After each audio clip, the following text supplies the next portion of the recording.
ನಮಸ್ಕಾರ ಮೆಗಾ ಸುದ್ದಿ ವಿಶೇಷ ಕಾರ್ಯಕ್ರಮಕ್ಕೆ ಸ್ವಾಗತ. ನಾನು ಹಿಮಕುಮಾರ್. ಗಾರ್ಡನ್ ಸಿಟಿ, ಸಿಲಿಕಾನ್ ಸಿಟಿ ಅಂತ ಕರೆಸಿಕೊಳ್ಳುವಂತ ಬೆಂಗಳೂರಿಗೆ ಏನಾಗಿದೆ ಅನ್ನುವಂತ ಪ್ರಶ್ನೆ ಈಗ ಗುಂಡಿಗಳ ಬೆಂಗಳೂರು ಆಗ್ತಾ ಇದೆ. ಪ್ರಮುಖವಾಗಿ ಗುಂಡಿಗಳ ಸಿಟಿ ಆಗ್ತಾ ಇದೆಯಾ ಬೆಂಗಳೂರು ಅಂತ ಹೇಳಿ ಪದೇ ಪದೇ ಈ ರೀತಿಯಾಗಿ ಗುಂಡಿಗಳ ಸಮಸ್ಯೆ ಇದ್ರೂ ಕೂಡ ಅದನ್ನ ತೇಪೆ ಹಚ್ಚುವಂತ ಕೆಲಸ ಆಗ್ತಾ ಇದೆ. ಆದರೆ ಅದನ್ನ ಸಂಪೂರ್ಣವಾಗಿ ಗುಂಡಿ ಮುಕ್ತ ಬೆಂಗಳೂರು ಮಾಡಲಿಕ್ಕೆ ಆಗ್ತಾನೆ ಇಲ್ಲ. ಈಗಾಗಲೇ ಸರ್ಕಾರದಿಂದ ಡೆಡ್ಲೈನ್ ಕೂಡ ಕೊಡಲಾಗಿದೆ. ಎಲ್ಲೆಲ್ಲಿ ಗುಂಡಿಗಳಿದಾವೆ ಅದೆಲ್ಲವನ್ನು ಕೂಡ ಮುಚ್ಚಬೇಕು ಅಂತೇಳಿ.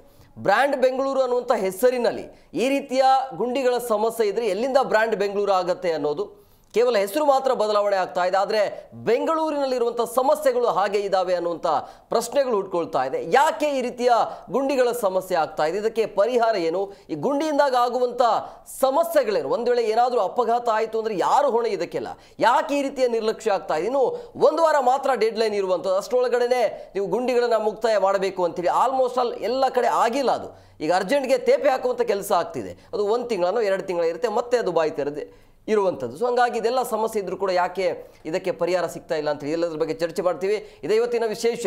ಗುಂಡಿ ಗಂಡಾಂತರ ಸಿಗತ್ತಾ ಮುಕ್ತಿ?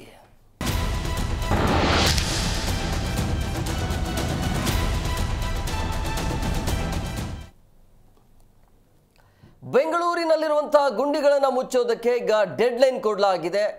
ಕೇವಲ 1 ವಾರ ಮಾತ್ರ ಬಾಕಿ ಇರುವಂಥದ್ದು. ಸೊ ಅಕ್ಟೋಬರ್ 31ರ ಒಳಗೆ ಗುಂಡಿಯನ್ನು ಮುಚ್ಚೋದಕ್ಕೆ ಈಗ ಸಿಎಂ ಕೊಟ್ಟಿರುವಂಥ ಡೆಡ್ಲೈನ್ ಇದೆ. ಗುಂಡಿ ಮುಚ್ಚದಿದ್ದರೆ ವಲಯವಾರು ಅಧಿಕಾರಿಗಳ ಅಮಾನತು ಆಗತ್ತೆ ಅನ್ನುವಂಥ ಎಚ್ಚರಿಕೆಯನ್ನು ಕೊಡಲಾಗಿದೆ. ಅಮಾನತು ಎಚ್ಚರಿಕೆಯನ್ನು ಸಿಎಂ ಸಿದ್ದರಾಮಯ್ಯನವರು ನೀಡಿದ್ದಾರೆ. ಆದರೂ ಕೂಡ ಬೆಂಗಳೂರಿನ ಹಲವೆಡೆ ರಸ್ತೆ ಗುಂಡಿಗಳಿಗೆ ಇನ್ನೂ ಕೂಡ ಮುಕ್ತಿ ಸಿಕ್ಕಿಲ್ಲ. ಟ್ಯಾಪ್ ಹೆಚ್ಚುವಂಥ ಕೆಲಸ ಮಾಡಿದರೂ ಕೂಡ ಯಾವುದೇ ರೀತಿಯಾಗಿ ಯೂಸ್ ಆಗ್ತಾ ಇಲ್ಲ.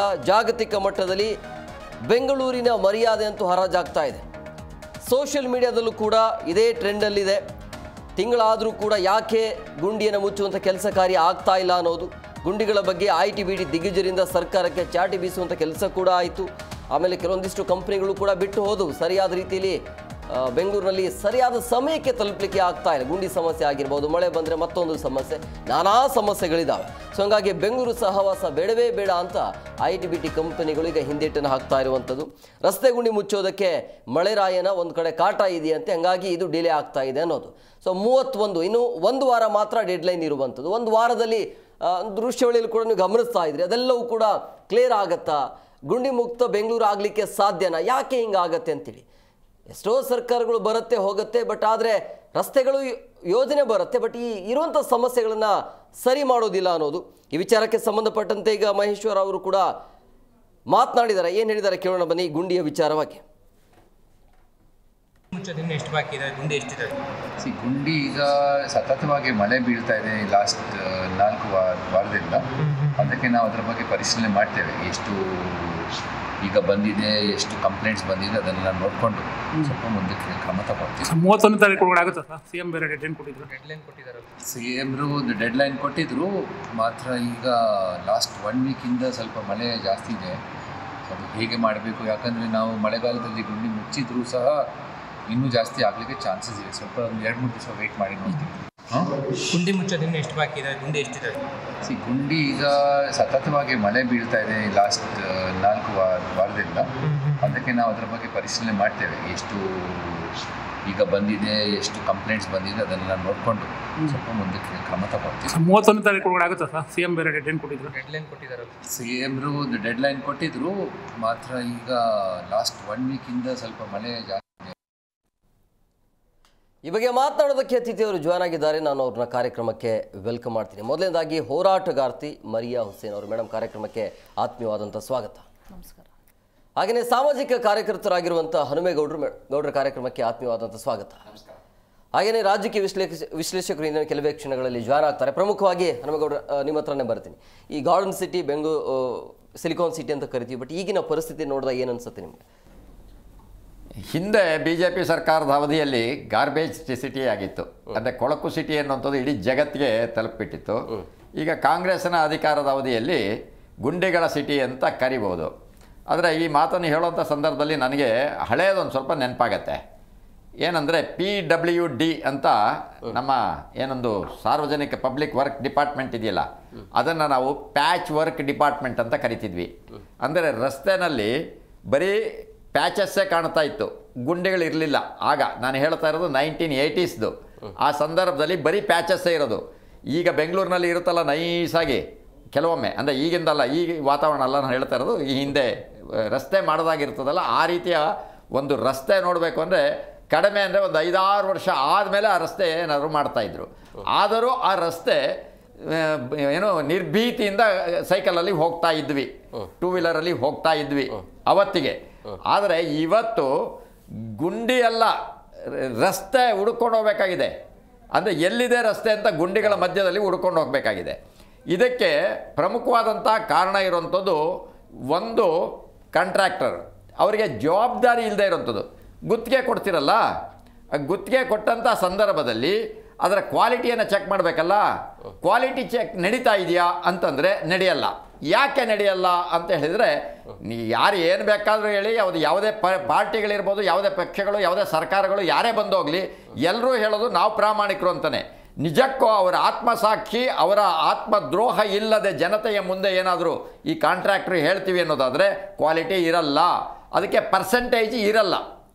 ಏನು ಟಾರ್ ಹಾಕ್ತಾರಲ್ಲ ಆ ರಸ್ತೆ ಮಾಡುವಂಥ ಸಂದರ್ಭದಲ್ಲಿ ಕ್ವಾಲಿಟಿ ಇರಲ್ಲ, ಅಂದರೆ ಟಾರ್ನ ಪರ್ಸೆಂಟೇಜ್ ಇರಲ್ಲ. ನಾನು ಹಿಂದೆ, ನಾನೊಬ್ಬನೇ ಅಲ್ಲ, ಈಗ ನನ್ನ ವಯಸ್ಸು 63 ದಾಟಿದೆ, 65, 70 ಆ ವಯಸ್ಸಿನಲ್ಲಿ ಓದಿದಂತಹ ಹುಡುಗರು ಯಾರಿದಾರಲ್ಲ, ಅವರು ರಸ್ತೆನಲ್ಲಿ ಬೇಸಿಗೆ ಕಾಲದಲ್ಲಿ ಹೋಗಿ ತಮಗಿರುವಂಥ ಚಪ್ಪಲಿನ ಟಾರ್ ರಸ್ತೆಯಲ್ಲಿ ನಿಂತ್ಕೊತಾ ಇದ್ವಿ. ಅದು ಏನಕ್ಕೆ ಅಂದರೆ ಟಾರ್ ಮೆತ್ಕೊಂಡ್ರೆ ಚಪ್ಪಲಿ ಸವಿಯಲ್ಲ ಅಂತ, ಅಂದರೆ ಆರ್ಥಿಕ ಸ್ಥಿತಿ ದುಸ್ಥಿತಿ. ಆದರೆ ಇವತ್ತು ಆ ರೀತಿ ಮಾಡ್ತೀವಿ ಅಂತ ಎಲ್ಲ ನಾವು ಹೋಗಿ ನಿಂತ್ಕೊಂಡ್ರೆ ಒಂದು ರಸ್ತೆಯಲ್ಲಿಯೂ ಒಂದು ಅಂಗೈಗಳ ಸಿಗೋದಿಲ್ಲ. ಅಂದರೆ ಟಾರ್ನ ಪರ್ಸೆಂಟೇಜೇ ಇರಲ್ಲ. ಟಾರ್ ಪರ್ಸೆಂಟೇಜ್ ಇಲ್ಲ ಅಂದಾಗ ರಸ್ತೆ ಹೇಗೆ ಗಟ್ಟಿಯಾಗಿ ಇರಲಿಕ್ಕೆ ಸಾಧ್ಯ? ಅದಕ್ಕೆ ಒಂದು ಗುತ್ತಿಗೆದಾರರು ಮತ್ತು ಅಧಿಕಾರಿಗಳನ್ನು ಅಲ್ಲಿ ನಾವು ಅವರಿಗೆ ಹೊಣೆಗಾರರನ್ನಾಗಿ ಮಾಡಬೇಕು. ಹೊಣೆಗಾರರು ಮಾಡ್ತಾ ಇದ್ದಾರಾ ಅಂದರೆ ಮಾಡ್ತಾ ಇಲ್ಲ. ಯಾಕೆ ಅಂತೇಳಿದರೆ ಗುತ್ತಿಗೆದಾರರಿಂದ ಪಡೆದಂತಹ ಭ್ರಷ್ಟ ಹಣ ಅದರ ಪಾಲು ಮೇಲ್ಮೇಲಕ್ಕೂ ಹೋಗ್ತಾ ಇರ್ತದೆ. ಅಂದರೆ ಮೇಲಧಿಕಾರಿಗಳಿಗಿರ್ಬೋದು ಅಥವಾ ಮಂತ್ರಿಗಳಿಗಿರ್ಬೋದು, ಹೋಗ್ತಾನೆ ಇದೆ. ಈ ಕಾರಣದಿಂದಾಗಿ ರಸ್ತೆಗಳ ಕ್ವಾಲಿಟಿ, ಗುಣಮಟ್ಟ ಸರಿ ಇಲ್ಲ. ಈ ಗುಣಮಟ್ಟ ಸರಿ ಆಗಬೇಕು. ಅದು ಸರಿ ಎಲ್ಲಿವರೆಗೂ ಸರಿ ಆಗೋದಿಲ್ಲೋ ಅಲ್ಲಿವರೆಗೆ ಈ ರಸ್ತೆಗಳ ಗುಂಡಿಯ ಕಾಟ ತಪ್ಪೋದಿಲ್ಲ. ಈ ಎಲ್ಲದಕ್ಕೂ ಮುಖ್ಯವಾಗಿ ಬೇಕಾಗಿರುವಂಥದ್ದು ಪ್ರಾಮಾಣಿಕತೆಯ ಕೊರತೆ. ಈ ಪ್ರಾಮಾಣಿಕತೆಯ ಕೊರತೆ ಅನ್ನೋಂಥದ್ದು ಅಧಿಕಾರಿಗಳಿರ್ಬೋದು, ಸಿಬ್ಬಂದಿಗಳಿರ್ಬೋದು, ಅಥವಾ ರಾಜಕಾರಣಿಗಳಿರ್ಬೋದು, ಮಂತ್ರಿಗಳಿರ್ಬೋದು, ಯಾರಲ್ಲೂ ಈ ಪ್ರಾಮಾಣಿಕತೆ ಕಂಡು ಬರ್ತಾ ಇಲ್ಲ. ಇವ್ರು ಬಂದಾಗ ಅಂದರೆ ಕಾಂಗ್ರೆಸ್ ಸರ್ಕಾರ ಬಂದಾಗ BJPನವ್ರನ್ನ ಬೈತಾರೆ, BJP ಸರ್ಕಾರ ಬಂದಾಗ ಕಾಂಗ್ರೆಸ್ನವ್ರನ್ನ ಬೈತಾರೆ. ಇದು ಎಲ್ಲೋ ಒಂದು ಕಡೆ ಬರೀ ಕೆಸರಚ್ಚ ಮಾಟ ಮಾಡಿಕೊಂಡು ಅಪ್ಪ ಅಮ್ಮ ಜಗಳದಲ್ಲಿ ಕೂಸು ಬಡವಾಯಿತು ಅನ್ನೋ ರೀತಿಯಲ್ಲಿ ನಮ್ಮ ಜನರ ಜೀವವನ್ನು ತೆಗಿತಾ ಇದ್ದಾರೆ. ಇದು ಇವತ್ತು ಕಂಡು ಬರ್ತಾ ಇರೋಂಥದ್ದು. ಇದು ನಾಚಿಕೆ ಆಗಬೇಕು ಸರ್ಕಾರಗಳಿಗೆ, ಅಂದರೆ ರಾಜಕಾರಣಿಗಳಿಗೆ, ಅಂದರೆ ಆಡಳಿತದಲ್ಲಿ ಇರುವ ಅಧಿಕಾರಿಗಳು ಮತ್ತು ಮಂತ್ರಿಗಳಿಗೆ. ಎಸ್ ಮೇಡಮ್ ಅವರೇ, ಕಣ್ಣೆದುರೇ ನೋಡ್ತಾ ಇದ್ರಿ ಈ ಆಗ್ತಾ ಇರುವಂಥ ಅನಾಹುತಗಳನ್ನು, ಗುಂಡಿಯಿಂದ ಆಗ್ತಾ ಇರುವಂಥ ಸಮಸ್ಯೆಗಳು, ಪ್ರಾಣವನ್ನು ಕೂಡ ಕಳೆದುಕೊಂಡಿದ್ದಾರೆ. ಏನು ಅನ್ಸುತ್ತೆ ಇದೆಲ್ಲ ನೋಡ್ತಾ ಇದ್ದಾರೆ? Unfortunately, once upon a time, Bengaluru used to be one of the examples in India. ಒಂದು ಬೆಂಗಳೂರು ಸಿಟಿ ಒಂದು ಒಳ್ಳೆ ಎಕ್ಸಾಂಪಲ್. ಐ ಟಿ ಕಂಪನೀಸ್ ಆಗಲಿ, one of the garden city, the way the city ಹೆಂಗೆ ನೋಡ್ಕೊಳ್ತಿದ್ದಾರೆ ಅದೆಲ್ಲ ಒಂದು ಎಕ್ಸಾಂಪಲ್ ಆಗಿತ್ತು. ಅನ್ಫಾರ್ಚುನೇಟ್ಲಿ ಲಾಸ್ಟ್ 10 yearsಯಿಂದ ಅದಿಲ್ಲ ಬೆಂಗಳೂರಲ್ಲಿ. ಗುಂಡಿಗಳ ಸಮಸ್ಯೆ ಬಗ್ಗೆ ಇವರು CM ಆಗಲಿ DC ಆಗಲಿ ಇವಾಗ ವೇಕಪ್ ಕಾಲ್ ಯಾಕೆ ಬಂದಿದೆ ಅಂದರೆ ಎಲೆಕ್ಷನ್ ಬರ್ತಾ ಇದೆ. ಗುಂಡಿ ಇದೆ, 4-5 ವರ್ಷದಿಂದ ಗುಂಡಿ ಇದೆ, ಎಲ್ಲ ಬೀದಿಗಳಲ್ಲೂ ಗುಂಡಿ ಇದೆ. ಗುಂಡಿಯಿಂದ ಎಷ್ಟೋ ಜನ ಸತ್ತೋಗ್ತಿದ್ದಾರೆ, ಆ ರೋಡ್ ಆಕ್ಸಿಡೆಂಟ್ಸ್ ಆಗ್ತಾ ಇದೆ, ಬಸ್ ಆಕ್ಸಿಡೆಂಟ್ಸ್ ಆಗ್ತಾ ಇದೆ. ಆದರೆ ಅವರು ಅದ್ರ ಬಗ್ಗೆ ಕಾಳಜಿ ತಗೊಂಡಿಲ್ಲ.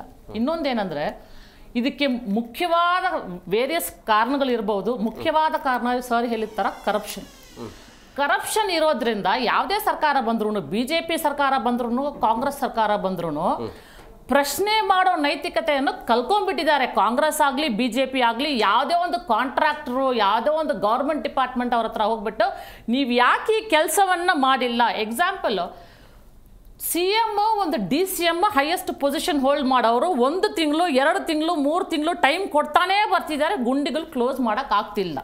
ಹಂಗಂದ್ರೆ ಯಾರ ಮೇಲೆ ಭಯ ಇಲ್ಲ ಇಲ್ಲಿ? ಯಾಕಂದರೆ ಕರಪ್ಷನ್ ಅಷ್ಟಿದೆ, ಯಾರ ಮಾತು ಕೇಳ್ತಿಲ್ಲ. ಅದು ಮುಖ್ಯವಾದ ಒಂದು ಕಾರಣ. ಎರಡನೇದು, ಇನ್ನೊಂದು ಇವಾಗ ಇವ್ರು ಕ್ಲೋಸ್ ಮಾಡಿ ಅಂತ ಸಮ್ಮರಲ್ಲಿ ಮಾಡಕ್ ಬರಲ್ಲ. ರೈನಿ ಸೀಸನ್ ಅಲ್ಲಿ ಬಂದು ಹೇಳ್ತಾರೆ ನೀವು ಕ್ಲೋಸ್ ಮಾಡಿ ಅಂತಾರೆ. ಇವತ್ತು ಬಂದು ಅವ್ರು ಮುಚ್ಚಿಬಿಟ್ಟು ಹೋಗ್ಬಿಡ್ತಾರೆ, ನಾಳೆ ಬಲೆ ಬಂದ್ರೆ ಅದಿರಲ್ಲ ಅಲ್ಲಿ ಅಲ್ವಾ. ಫುಟ್ಪಾತ್ ಎನ್ಕ್ರೋಚ್ಮೆಂಟ್, ರಾಜಕಾಲುವೆಗಳು ಎಲ್ಲಿದೆ ಗೊತ್ತಿಲ್ಲ, ಮಳೆ ಬಂದ್ರೆ ಬೀದಿಯಲ್ಲಿ ಇರುತ್ತೆ ನೀರು, ಆ ಗುಂಡಿ ಎಲ್ಲಿದೆ ಗೊತ್ತಿಲ್ಲ, ಜನ ಸಾಯ್ತಿದ್ದಾರೆ ಅಲ್ವಾ? ಸೊ ಎಲ್ಲ ನೀವು ನೋಡಿದ್ರೆ ರೂಟ್ ಕಾಸ್ ಇಸ್ ಕರಪ್ಷನ್. ಯಾವ ಕಡೆಯಿಂದ ನೀವು ಹೋಗ್ಬಿಟ್ಟು ನೋಡಿದ್ರು ಕರಪ್ಷನ್ ಇರೋದು ರೂಟ್ ಕಾಸ್. ಎರಡನೇದು, ಎಷ್ಟೋ ದಿನದಿಂದ ನಮ್ಮಂಥವ್ರು ಹೋರಾಟ ಮಾಡ್ತಾ ಇರೋರ ನಾವು ಏನು ಕೇಳ್ತಾ ಇದ್ದೀವಿ, ನೀವು ಯಾವ ಒಂದು ಕಾಂಟ್ರಾಕ್ಟ್ ತಗೊಂಡು ಕೆಲಸ ಮಾಡ್ತಿದ್ದಾರೋ ಅವರ ಕಾಂಟ್ಯಾಕ್ಟ್ ಡೀಟೇಲ್ಸ್ ಕಂಪ್ಲೀಟ್, ಈ ರೋಡಲ್ಲಿ ಈ ಬೀದಿಯಲ್ಲಿ ವೈಟ್ ಟಾಪಿಂಗ್ ಕೆಲಸ ಮಾಡ್ತಿದೆ, ಸ್ಮಾರ್ಟ್ ಸಿಟಿ ಕೆಲಸ. ಇವಾಗ ನಿಮ್ಮ ಆಫೀಸ್ ಇರೋ ರೋಡೇ ಒಂದು M G road is one of the posh localities of Bengaluru ಅಲ್ವಾ? ಇಲ್ಲಿ ಸ್ಮಾರ್ಟ್ ಸಿಟಿ ಕೆಲಸ ಮಾಡಿಬಿಟ್ಟು ಹೋಗಿದ್ರೆ ಈ ರೋಡಲ್ಲಿ ಎಷ್ಟು ಪಾಟ್ ಹೋಲ್ ಇದೆ ನಾನು ಕೌಂಟ್ ಮಾಡ್ಕೊಂಡು ಬಂದೆ. ಸೊ ವೈ ಆರ್ ಯು, ನೀವು ಯಾಕೆ ಆ ಇನ್ಫಾರ್ಮೇಶನ್ ನ ಬಂದು ಜನರಿಗೆ, ಟ್ಯಾಕ್ಸ್ ದುಡ್ಡು ಕಟ್ಟೋರು ಯಾರು? ನಮ್ಮಂತ ಸಾಮಾನ್ಯ ಜನರು. ಇವಾಗ ಹೇಳ್ತಿದ್ದಾರೆ ಟ್ಯಾಕ್ಸ್ ಹಣ ಕಟ್ಟಬೇಕು, ತೆರಿಗೆ ಹಣ ನೀವು ಕಟ್ಟಬೇಕು ಅಂತ ಹೇಳ್ತಿದ್ದಾರೆ. ತೆರಿಗೆ ಹಣ ನಾವು ಕಟ್ತಾ ಇದ್ದಾರೆ ಅಂದ್ರೆ ಸರ್ಕಾರದಿಂದ ನಮ್ಗೆ ವಾಪಸ್ ಬರೋದೇನು? ನೀವು ಕೊಡೋದು infrastructure, very good infrastructure. Health ಅಂತೂ ನೀವು ಕೊಡ್ತಾ ಇಲ್ಲ ಬಿಡಿ. ಯಾವುದೇ ಒಂದು ಗೌರ್ಮೆಂಟ್ ಹಾಸ್ಪಿಟಲ್ ಹೋದ್ರೂ ಇವಾಗ ದುಡ್ಡು ತಗೊಂಡೆ ಸರ್ಕಾರಿ ಹಾಸ್ಪಿಟಲ್ಗಳಲ್ಲಿ ಟ್ರೀಟ್ಮೆಂಟ್ ನಡೀತಿರೋದು. ಸೊ ಇನ್ಫ್ರಾಸ್ಟ್ರಕ್ಚರ್ ನೀವು ಕೊಡ್ತಿಲ್ಲ. ಇದಕ್ಕೆ ಜನ, ವಾಟ್ ಆರ್ ದ ಪ್ರಾಬ್ಲಮ್ಸ್ ಜನ ಫೇಸ್ ಮಾಡ್ತಾ ಇರೋದು? ಎಲ್ಲಕ್ಕಿಂತ ವರ್ಸ್ಟ್ ಇವತ್ತು ನಾವು ಬಂದಿರೋ ಡೆಡ್ಲೈನ್ ಏನಂದ್ರೆ, companies withdrawing from Bangalore and going to Andhra and Kerala and various other cities. And Andhra ಪ್ರದೇಶದಿಂದ ಒಬ್ಬ ಮಿನಿಸ್ಟರ್ ಬಂದು ಆಫರ್ ಮಾಡ್ತಿದ್ದಾರೆ, ₹1 ನಿಮಗೆ ಸೈಟ್ ಕೊಡ್ತೀವಿ, ಬನ್ನಿ ತಗೊಂಡು ಇಲ್ಲಿ ಕನ್ಸ್ಟ್ರಕ್ಷನ್ ಮಾಡಿ ಕಂಪನಿ ಸ್ಟಾರ್ಟ್ ಮಾಡಿ ಅಂತಿದ್ದಾರೆ. ಯಾಕಂದ್ರೆ ಗೊತ್ತಾಗಿದೆ Karnataka Bengaluru situation complete India, not only south India, complete India ಗೊತ್ತಾಗಿದೆ. ಇದಕ್ಕೆ ಮೂಲವಾದ ಕಾರಣ ಏನಂದ್ರೆ, ಇವರು ಡೆಲಿವರ್ ಮಾಡಬೇಕಾಗಿದ್ದ 5 ಬೆನಿಫಿಟ್ಸ್ ಹೇಳಿದ್ರಲ್ಲ ಇವರು, ನಾವು ಈ 5 ಬೆನಿಫಿಟ್ಸ್ ನಾವು ಡೆಲಿವರ್ ಮಾಡ್ತೀವಿ ಅಂತ ಬಂದ್ರಲ್ಲ, ಇವಾಗ 5 ಬೆನಿಫಿಟ್ಸ್ ಡೆಲಿವರ್ ಮಾಡೋದ್ರಲ್ಲೇ ಇದ್ದಾರೆ ಅವರು 3 ವರ್ಷದಿಂದ. ಬೇರೆ ಏನಾದ್ರು ಮಾಡಕ್ ಹೋದ್ರೆ ನೆಕ್ಸ್ಟ್ ಟೈಮ್ ಇವ್ರ ಸರ್ಕಾರ ಬರಲ್ಲ, ಜನ ಓಟ್ ಹಾಕಲ್ಲ ಇವ್ರಿಗೆ. ಸೊ ಈ 5 ವರ್ಷ ನಾವು ಬೆನಿಫಿಟ್ಸ್ ನಾವು ಕೊಡ್ಲೇಬೇಕು, ಕೊಟ್ಬಿಡೋಣ ಜನರಿಗೆ 5 ವರ್ಷ. ನೆಕ್ಸ್ಟ್ ಟೈಮ್ ನಾವು ವಿನ್ ಆಗ್ಬಿಟ್ಟು ಬಂದ್ರೆ ಅದ್ಮೇಲೆ ನಾವು ಕೊಡ್ತೀವೋ ಇಲ್ವೋ ಅದು ಆಮೇಲೆ ನೋಡ್ಕೊಳ್ಳೋಣ. ಇವಾಗ ಈ DCM ಬಂದ್ಬಿಟ್ಟು ಶಿವಕುಮಾರ್ ಅವ್ರು ಹೇಳ್ತಿದ್ದಾರೆ, ನೀವೆಲ್ಲ ತೆರಿಗೆ ಹಣ ಕಟ್ಟಬೇಕು. ತೆರಿಗೆ ಹಣ ಕಟ್ಟಿದ್ರೆ ಜನ, ಮೊನ್ನೆ public citizens are coming and saying why are V pay, ನಾವು ಯಾಕೆ ಕಟ್ಟಬೇಕು ತೆರಿಗೆ ಹಣ? ನೀವು ನಮ್ಗೆ ಒಂದು ಒಳ್ಳೆ ರೋಡ್ ಕೊಡ್ತಾ ಇಲ್ಲ, ನಾವ್ ಯಾಕೆ ನಿಮ್ಗೆ ಕೊಡಬೇಕು ಅಂತ. ವೈಟ್ ಟಾಪಿಂಗ್ ಕೆಲಸ ಮಾಡ್ತಾರೆ, ಬಂದು ಆದ ಬೀದ ಕೆಲಸ ಮಾಡ್ತಾರೆ, 80% ಹೋಗ್ಬಿಡುತ್ತೆ, 60% 70% ಕರಪ್ಷನ್ ದುಡ್ಡು ಹೋಗ್ಬಿಡುತ್ತೆ. ಆ 20% 30% ಅವ್ರ ಹತ್ರ ಇರೋ ದುಡ್ಡಲ್ಲಿ ಆ ಕಾಂಟ್ರಾಕ್ಟರ್ ಏನ್ ಕೆಲಸ ಮಾಡ್ಬಿಟ್ಟು ಹೋಗ್ತಾರೆ. ಇವಾಗ ಕಾಂಟ್ರಾಕ್ಟರ್ಸ್ ಹೇಳ್ತಿದ್ದಾರೆ ನಮ್ಗೆ ದುಡ್ಡು ಬರ್ತಾ ಇಲ್ಲ, ಅವರು ಸ್ಟ್ರೈಕ್ ಮಾಡ್ತಿದ್ದಾರೆ, ಅವರು ಹೋರಾಟ ಮಾಡ್ತಿದ್ದಾರೆ. ಸೊ ಯಾವ ಕಡೆಯಿಂದ ನೀವು ನೋಡಿದ್ರು ಇದು complete failure of the government. ಇವ್ರು ಬಂದು ಏನ್ ಹೇಳ್ತಾರೆ, ಮೊನ್ನೆ ಇಲ್ಲ ಬಿಜೆಪಿ ಸರ್ಕಾರ ಇದ್ದಾಗ್ಲೂ ಗುಂಡಿಗಳಿತ್ತಂತ ಇವ್ರು ಹೇಳ್ತಿದ್ದಾರೆ. ಯಾವ ನೀವು ಬಂದಲ್ಲ, ಬಂದು 3 ವರ್ಷ ಆಗ್ತಿದೆ, ಯಾಕೆ ಗುಂಡಿ ಮುಚ್ಚಕ್ ಅವಾಗ ಆಗ್ಲಿಲ್ವಾ? ಇವಾಗ ಯಾಕೆ ಹೇಳ್ತಿದ್ದೀರಾ ಗುಂಡಿ ಮುಚ್ಚಬೇಕಂತ? ಯಾರಾದ್ರೂ IT ಕಂಪನಿ ಓನರ್ಸ್ ಬಂದ್ಬಿಟ್ಟು ಟ್ವೀಟ್ ಮಾಡಿ ಏನಾದ್ರೂ ಹೇಳಿದ್ರೆ ಅವ್ರಿಗೆ ಇವರು ಏನು ಸಿಂಗಾಪುರಿಂದ ಬೆಟರ್ ಇದೆ ಅಂತೆ ನಮ್ಮ ರೋಡ್ಗಳು. ಇವ್ರು ಹೋಗೋದಾದ್ರೆ ಹೋಗಿ ಅಂತ ಹೇಳೋದು. ಏನ್ ಹೇಳ್ಬೇಕು, ಎಲ್ರು ಹೋಗಕ್ಕಾಗತ್ತಾ? ಸಿಂಗಾಪುರ್ ಹೋಗ್ಬಿಟ್ಟು ನೋಡ್ಕೊಂಡು ಬರಕ್ ಆಗತ್ತಾ? ಈ ತರ ಸ್ಟೇಟ್ಮೆಂಟ್ಗಳು ಒಂದು ವೇಟ್ ಸ್ಟೇಟ್ಮೆಂಟೇ ಕೊಡಲ್ಲ, ಒಂದು ಕೇರ್ಲೆಸ್ ಸ್ಟೇಟ್ಮೆಂಟ್ ಕೊಡ್ತಾರೆ ಇವರು. ಯಾಕೆ ಕಂಪ್ಲೇಂಟ್ ಮಾಡಬಾರ್ದಾ? ಒಂದು IT ಕಂಪನಿ ಓನರ್ ಕಂಪ್ಲೇಂಟ್ ಮಾಡಬಾರ್ದಾ? ಹಂಗಂದ್ರೆ ಯಾರು ಕಂಪ್ಲೇಂಟ್ ಮಾಡಬಾರ್ದು, ಹೆಂಗ್ ಇವ್ ನಡ್ಸ್ಕೊಂಡು ಹೋಗ್ತಾರ ನಡ್ಸ್ಕೊಂಡೇ ಹೋಗ್ಬೇಕು, ಯಾರು ಪ್ರಶ್ನೆ ಮಾಡಬಾರ್ದು. ಹಂಗಂದ್ರೆ ಹಿಟ್ಲರ್ ರೂಲ್ ನಡೀತಿದ್ಯಾ ಇಲ್ಲಿ? ಹಿಟ್ಲರ್ ರೂಲ್ ಡೈರೆಕ್ಟ್ಲಿ ಹೇಳ್ತೀನಿ ನಾನು, ಈ ಸರ್ಕಾರದಲ್ಲಿ ಹಿಟ್ಲರ್ ರೂಲ್ ನಡೀತಿದೆ. DK ಶಿವಕುಮಾರ್ ಅವರು ಯಾರು ಪ್ರಶ್ನೆ ಮಾಡಬಾರ್ದಂತಾರೆ, ಜನಸಾಮಾನ್ಯರು ಪ್ರಶ್ನೆ ಮಾಡಬಾರ್ದು, ಅಪೋಸಿಷನ್ ಪ್ರಶ್ನೆ ಮಾಡಬಾರ್ದು, IT ಕಂಪನಿಯವ್ರು ಪ್ರಶ್ನೆ ಮಾಡಬಾರ್ದು, ಇವ್ರು ಏನ್ ಬೇಕೋ ಮಾಡ್ಕೊಂಡು ಕೂತ್ಕೊಂಡಿರ್ತಾರೆ ಇವರು. So complete failure of the ಸರ್ಕಾರ, ಓನ್ಲಿ ಬ್ಲೇಮ್ ಗೇಮ್. ಬಿಜೆಪಿ ಸರ್ಕಾರ ಮಾಡಿಲ್ಲ, ನಾವು ಕಂಟಿನ್ಯೂ ಮಾಡಕ್ ಬಂದಿದ್ದು, ನಾವು ಕ್ಲೋಸ್ ಮಾಡಕ್ ಪ್ರಯತ್ನ ಮಾಡ್ತಾ ಇದೀವಿ, ನಮ್ಮ ಕೈಯಲ್ಲಿ ಆಗ್ತಿಲ್ಲ. ನಿಮ್ ಕೈಯಲ್ಲಿ ಆಗ್ತಿಲ್ಲ ಅದು ಒಪ್ಕೊಳ್ಳಿ ನೀವು. ಇವಾಗ ಏನ್ ಹೇಳ್ತಿದ್ದಾರೆ, IT ಕಂಪನಿಯವ್ರು ಬಂದು ದುಡ್ಡು ಕೊಡಿ, ನಿಮ್ ಕೈಯಲ್ಲಿ ಆದಷ್ಟು ನೀವು ಫೈನಾನ್ಸ್ ಫಂಡ್ ಮಾಡಿ, ನಾವು ರೋಡ್ ಬೀದಿಗಳು ಸರಿಯಾಗಿ ಕ್ಲೋಸ್ ಮಾಡ್ಬಿಡ್ತೀವಿ. ಯಾಕಂದ್ರೆ ಹೈಯೆಸ್ಟ್ ತೆರಿಗೆ ಹಣ ಕಟ್ತಿರೋರು, ಒನ್ ಆಫ್ ದ ಹೈಯೆಸ್ಟ್ ತೆರಿಗೆ ಹಣ ಕರ್ನಾಟಕ ಸರ್ಕಾರ ಅಲ್ವಾ? ನಾವು ನಮ್ ಜನರ ಹತ್ರದಿಂದ ನೀವು ತೆರಿಗೆ ಹಣ ಎಲ್ಲ ತಗೊಂಡು ನೀವು ಒಂದು ಡೆಲಿವರಬಲ್ ಸರಿಯಾಗಿ ಮಾಡ್ತಿಲ್ಲ, ಇನ್ನ ದುಡ್ಡು ಬಂದು ಕೊಡಿ, ಯಾರಾದ್ರೂ ನಮ್ಗೆ ಸಪೋರ್ಟ್ ಮಾಡಿ ಅಂತ ನೀವು ಕೇಳ್ತಿದ್ದೀರಲ್ಲ. ಯಾಕಂದ್ರೆ ಸರ್ಕಾರ ಹತ್ರ ದುಡ್ಡಿಲ್ವಾ? 5 ಬೆನಿಫಿಟ್ಸ್ಗೆ ಖರ್ಚು ಮಾಡ್ಬಿಟ್ಟಿದ್ದೀರಾ ಎಲ್ಲ ದುಡ್ಡನ್ನು. ಇವಾಗ ದುಡ್ಡನ್ನ ಖರ್ಚು ಮಾಡಿಬಿಟ್ಟಿದ್ದಾರೆ, ಎಲೆಕ್ಷನ್ಸ್ ಬರ್ತಿದೆ ಅಲ್ವಾ, ಎಲ್ಲಿಂದ ತಗೊಂಡು ಬರ್ತಾರೆ ದುಡ್ಡು? Corruption. It is end of the day ಎಲ್ಲಾನು ಕರಪ್ಷನ್. ಅವರು ಪ್ರಶ್ನೆ ಮಾಡೋ ನೈತಿಕತೆಯನ್ನು ಕಲ್ಕೊಂಡ್ಬಿಟ್ಟಿದ್ದಾರೆ, ಅವ್ರು ಪ್ರಶ್ನೆ ಮಾಡಂಗಿಲ್ಲ. ಯಾವುದೇ ಒಂದು ಕಾಂಟ್ರಾಕ್ಟರ್ಗೆ ನೀನು ಯಾಕಪ್ಪ ಈ ಕೆಲಸ ಮಾಡಿಲ್ಲ, ಈ ಕ್ವಾಲಿಟಿ ಅವ್ರು ಚೆಕ್ ಮಾಡಕ್ ಹೋದ್ರು, ಕ್ವಾಲಿಟಿ ಚೆಕ್ ಮಾಡಕ್ ಹೋದ್ರೆ ಯಾವ ಮುಖ ತಗೊಂಡು ಹೋಗ್ಬಿಟ್ಟು ಚೆಕ್ ಮಾಡ್ತಾರೆ ಅವ್ರ ಕ್ವಾಲಿಟಿ? ಅವ್ನು ಕೇಳ್ತಾನೆ ತಿರ್ಗಾ, ಸರ್ ನೀವು ಇಷ್ಟು ದುಡ್ಡಲ್ಲಿ ನನಗೆ ಇಷ್ಟು ಕೊಡಿ ಅಂತ ಹೇಳಿದ್ದೀರಾ, ಇಷ್ಟು ದುಡ್ಡಲ್ಲಿ ನಾನು ಕೆಲಸ ಮಾಡಬೇಕು, ನಾನು ಹೆಂಗೆ ಡೆಲಿವರ್ ಮಾಡ್ತೀನಿ ಕ್ವಾಲಿಟಿಯನ್ನು ಅವ್ನು ಕೇಳ್ತಾರೆ. ಇವ್ರು ಮಗ ತಗೊಂಡೋಗಿ ಎಲ್ಲಿಟ್ಕೊಳ್ತಾರೆ ಇವರು ಅಲ್ವಾ? ಎಸ್, ಡೆಡ್ ಲೈನ್ ಏನು ಕೊಟ್ಟಿದ್ದಾರಲ್ಲ, ಡೆಡ್ ಲೈನ್ ಒಳಗಡೆನೆ ಎಲ್ಲವೂ ಕೂಡ ಕಂಪ್ಲೀಟ್ ಆಗುತ್ತಾ? ಒಂದು ವೇಳೆ ಕಂಪ್ಲೀಟ್ ಆಗಿಲ್ಲ ಅಂತ ಹೇಳಿದ್ರೆ ಅಮಾನತು ಆದೇಶ ಏನು ಕೊಟ್ಟಿದ್ದಾರೆ ಅಂದರೆ ಆ ರೀತಿ ಎಚ್ಚರಿಕೆಯನ್ನು ಕೊಡಲಾಗಿದೆ. ಹಾಗಾದರೆ ಅಮಾನತು ಮಾಡಲಿಕ್ಕೆ ಸಾಧ್ಯ ಆಗತ್ತಾ? ಸರಿಯಾದ ರೀತಿಯಲ್ಲಿ ಕೆಲಸ ಮಾಡಿಲ್ಲ ಅಂತೇಳಿ ಆಯಾ ವಲಯದ ಅಧಿಕಾರಿಗಳಿಗೆ ಅಮಾನತು ಮಾಡುವಂಥ ತಾಕತ್ತು ಇದೆಯಾ ಸರ್ಕಾರಕ್ಕೆ? ಹಾಗೆ ಮಾತನಾಡೋದಕ್ಕೆ ಅತಿಥಿ ಅವರು ಜಾಯ್ನ್ ಆಗಿದ್ದಾರೆ. ನಾನು ಕಾರ್ಯಕ್ರಮಕ್ಕೆ ವೆಲ್ಕಮ್ ಮಾಡಿಬಿಡ್ತೀನಿ. ರಾಜಕೀಯ ವಿಶ್ಲೇಷಕರಾಗಿರುವಂಥ ಅರವಿಂದ್ ಅವರು ಸರ್, ಕಾರ್ಯಕ್ರಮಕ್ಕೆ ಆತ್ಮೀಯವಾದಂಥ ಸ್ವಾಗತ. ಎಸ್ ಅರವಿಂದ್ ಸರ್, ಈಗ ಈ ರೀತಿಯ ಸಮಸ್ಯೆಗಳಿಗೆ ಸ್ಥಳೀಯ ಆಡಳಿತದ ನಿರ್ಲಕ್ಷ್ಯನ ಅಥವಾ ರಾಜಕೀಯ ಸರ್ಕಾರದ ಅಂದರೆ ಈಗ ಸರ್ಕಾರದ ವೈಫಲ್ಯನ? ಅಲ್ಲ, ಈಗ ಅವ್ರಿಗೆ ಮಾಡುವ ಮನಸ್ಥಿತಿ ಇದ್ದರೆ ಇದು ಸರಿ ಮಾಡದೇ ಇರುವಂಥ ಸಮಸ್ಯೆ ಏನಲ್ಲ. ನೋಡಿ, ಇಲ್ಲೇ ಇಸ್ರೋ ಇದೆ, ಅಡಾ ಇದೆ, HAL ಇದೆ, BHEL ಇದೆ, BEL ಇದೆ. ಜಗತ್ತಿನಲ್ಲಿ ಹೋಗುವಂಥ ಟೆಕ್ನಾಲಜಿ ನಮ್ಮಲ್ಲಿ ಇರುವಾಗ ಸರಿಯಾಗಿ ಒಂದು ರೋಡನ್ನು ಫಿಕ್ಸ್ ಮಾಡೋಕ್ಕಾಗಲ್ವೇ? ಆಗಲ್ಲ ಅನ್ನೋವಂಥದ್ದು ಏನೂ ಇಲ್ಲ, number 1. And Indian Institute of Science ಇದೆ, IIM ಇದೆ, ಇದೆ. See, there is nothing, no dearth of it. The only issue is, ಒಂದು ಮೇಡಮ್ ಅವರು ಹೇಳಿದಾಗೆ, ಸರ್ ಮಾತಾಡಿದಾಗೆ, corruption is the root cause of it. They wanted to make money and accountability fix ಮಾಡೋಕ್ಕೆ ಇಷ್ಟ ಇಲ್ಲ. ಆ್ಯಂಡ್ ಇದು ಒಂದು ಸರ್ಕಾರ ಅಂತ ನಾನು ಹೇಳ್ತಾ ಇಲ್ಲ. ನಾನು ಬರೀ ಕಾಂಗ್ರೆಸ್ ಸರ್ಕಾರ, ಇವತ್ತಿರೋ ಕಾಂಗ್ರೆಸ್ ಸರ್ಕಾರ ಅಂತ ಹೇಳ್ತಾ ಇಲ್ಲ. ಇದಕ್ಕಿಂತ ಮೊದಲಿರೋರು ಆಗಲಿ ಈಗಾಗಲಿ, see, they have kept Bangalore as a milking cow. ಅರ್ಥ ಆಯ್ತಲ್ವಾ? ಯಾಕಂದರೆ ಇದಕ್ಕೆ ಪುರಾವೆದೇ ಏನಿಲ್ಲ. ಈಗ ಎಷ್ಟು ಹುಂಡಿ ಮುಚ್ಚಿದ್ರಿ ಅಂತ ಹೇಗೆ ಲೆಕ್ಕ ಹಾಕ್ತೀರಾ?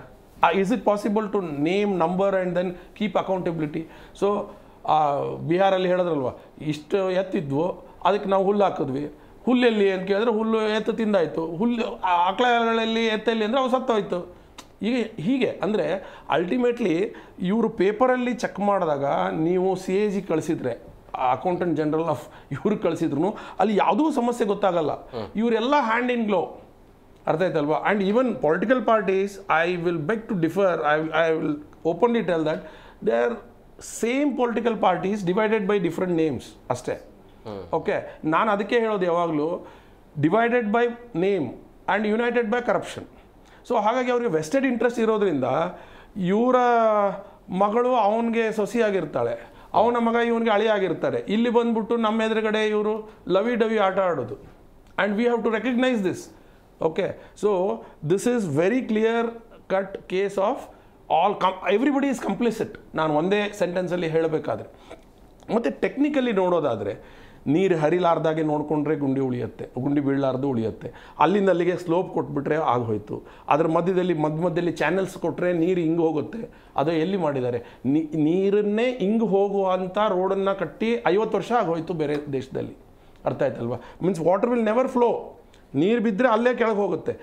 ಈಗ ನಿಜವಾಗ್ಲೂ ಪಾಟ್ ಹೋಲ್ಸ್ ಆಗೋದೇ ಹಾಗೆ. ನಮ್ಮ ಇಂಡಿಯನ್ ಇನ್ಸ್ಟಿಟ್ಯೂಟ್ ಆಫ್ ಸೈನ್ಸ್ ಅವ್ರು ಹೇಳಿದ್ದಾರೆ, ಇವ್ರು ಹೇಳಿದ್ದಾರೆ ಆಲ್ರೆಡಿ. ಇದು 20-30 ವರ್ಷ ಮುಂಚೆನೇ ಎಷ್ಟೋ ಚಿಕ್ಕ ಹುಡುಗರು ಅವರು, ಏನಂತ ತುಂಬ ದೊಡ್ಡ ತಜ್ಞರು ಅಂತಲ್ಲ. ಅಂದರೆ definitely they are all PhD holders, they are Indian Institute of Science. ಅಂದರೆ definitely we have to respect them. ಆ ವಿಚಾರ ಬೇರೆ. ಅದೇನು ಅಂಥ ದೊಡ್ಡ ಟೆಕ್ನಾಲಜಿ ಅಲ್ಲ. ಒಳಗಡೆ ವಾಟರ್ ಸೀಪೇಜ್ ಉಳಿದಿರುತ್ತೆ, ಇಲ್ಲ ಡ್ರೆಂಚ್ ಉಳಿದಿರುತ್ತೆ.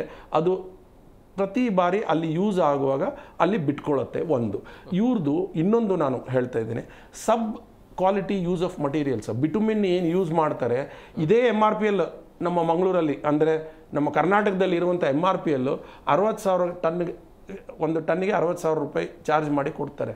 ಅದನ್ನು ಇವ್ರು ತೊಗೊಳ್ಳಲ್ಲ. ಅದು ಎಕ್ಸ್ಪೋರ್ಟ್ ಆಗ್ತದೆ. ನೀವು you should imagine the hypocrisy. ನಮ್ಮಲ್ಲಿ ಪ್ರೊಡ್ಯೂಸ್ ಆಗುವಂಥ ಒಳ್ಳೆ ಕ್ವಾಲಿಟಿಯ ಬಿಟುಮಿನ್ನು ಎಕ್ಸ್ಪೋರ್ಟ್ ಆಗ್ತದೆ, ಬೇರೆ ಸ್ಟೇಟ್ಸ್ಗೆ ಹೋಗ್ತದೆ. ನ್ಯಾಷನಲ್ ಹೈವೇದು ತುಂಬ ಅವರ ಪ್ರೆಸ್ಟೀಜಿಯಸ್ ದೊಡ್ಡ ಬ್ರಿಡ್ಜ್ ಎಲ್ಲ ಕಟ್ತಾ ಇದ್ದಾರಲ್ಲ, ಅಲ್ಲಿ ಹೋಗ್ತದೆ. ಬಟ್ ಬ್ಯಾಂಗ್ಳೂರ್ದು ಅಲ್ಲಿ ರೋಡಲ್ಲಿ ಬಿಟುಮಿನ್ MRPL ಯೂಸ್ ಆಗ್ತಾ ಇಲ್ಲ. I am not coaching for MRPL or anything like that, but I am trying to tell you, they use the worst of them. ಇರಾನಿಂದ without certification or with smuggle ಆಗಿರುವಂಥ ಕಾರ್ವಾರ್ ಬಿಟುಮಿನ್ ಅಂತ ಅದಕ್ಕೆ ಹೆಸರು ಕೊಟ್ಟಿದ್ದಾರಂತೆ. ಇದು ನೋಡಿ, ನಾನು ಕೂಡ ನೀವು ಈ ಟಾಪಿಕ್ ಡಿಕ್ಲೇರ್ ಮಾಡಿದ್ಮೇಲೆ ನಾನು ನನ್ನ ಒಂದು ವ್ಯವಸ್ಥೆಯಲ್ಲಿ ವಿಚಾರಿಸ್ಕೊಂಡು ಬಂದಿದ್ದು. 4 ಗಂಟೆ 3 ಗಂಟೆ 2 ಗಂಟೆಯಲ್ಲಿ ನನ್ನಂಥ ಒಬ್ಬ ವ್ಯಕ್ತಿ who is into politics is getting into the science of potholes. Why don't our engineers do it? Who are born to be engineers, ಅವ್ರು ಹುಟ್ಟಿದಾಗಿಂದ 30 ವರ್ಷದಿಂದ ಅದೇ ಕೆಲಸ ಮಾಡ್ತಾ ಇದ್ದಾರೆ ಅವರು. ಬಟ್ ಅವರಿಗೆ ಎಕ್ಸ್ಪರ್ಟೈಸ್ ಮಾಡಿದ್ದೇನು? ಇದು billing, how to rebuild the same, billing to make ಮನಿ.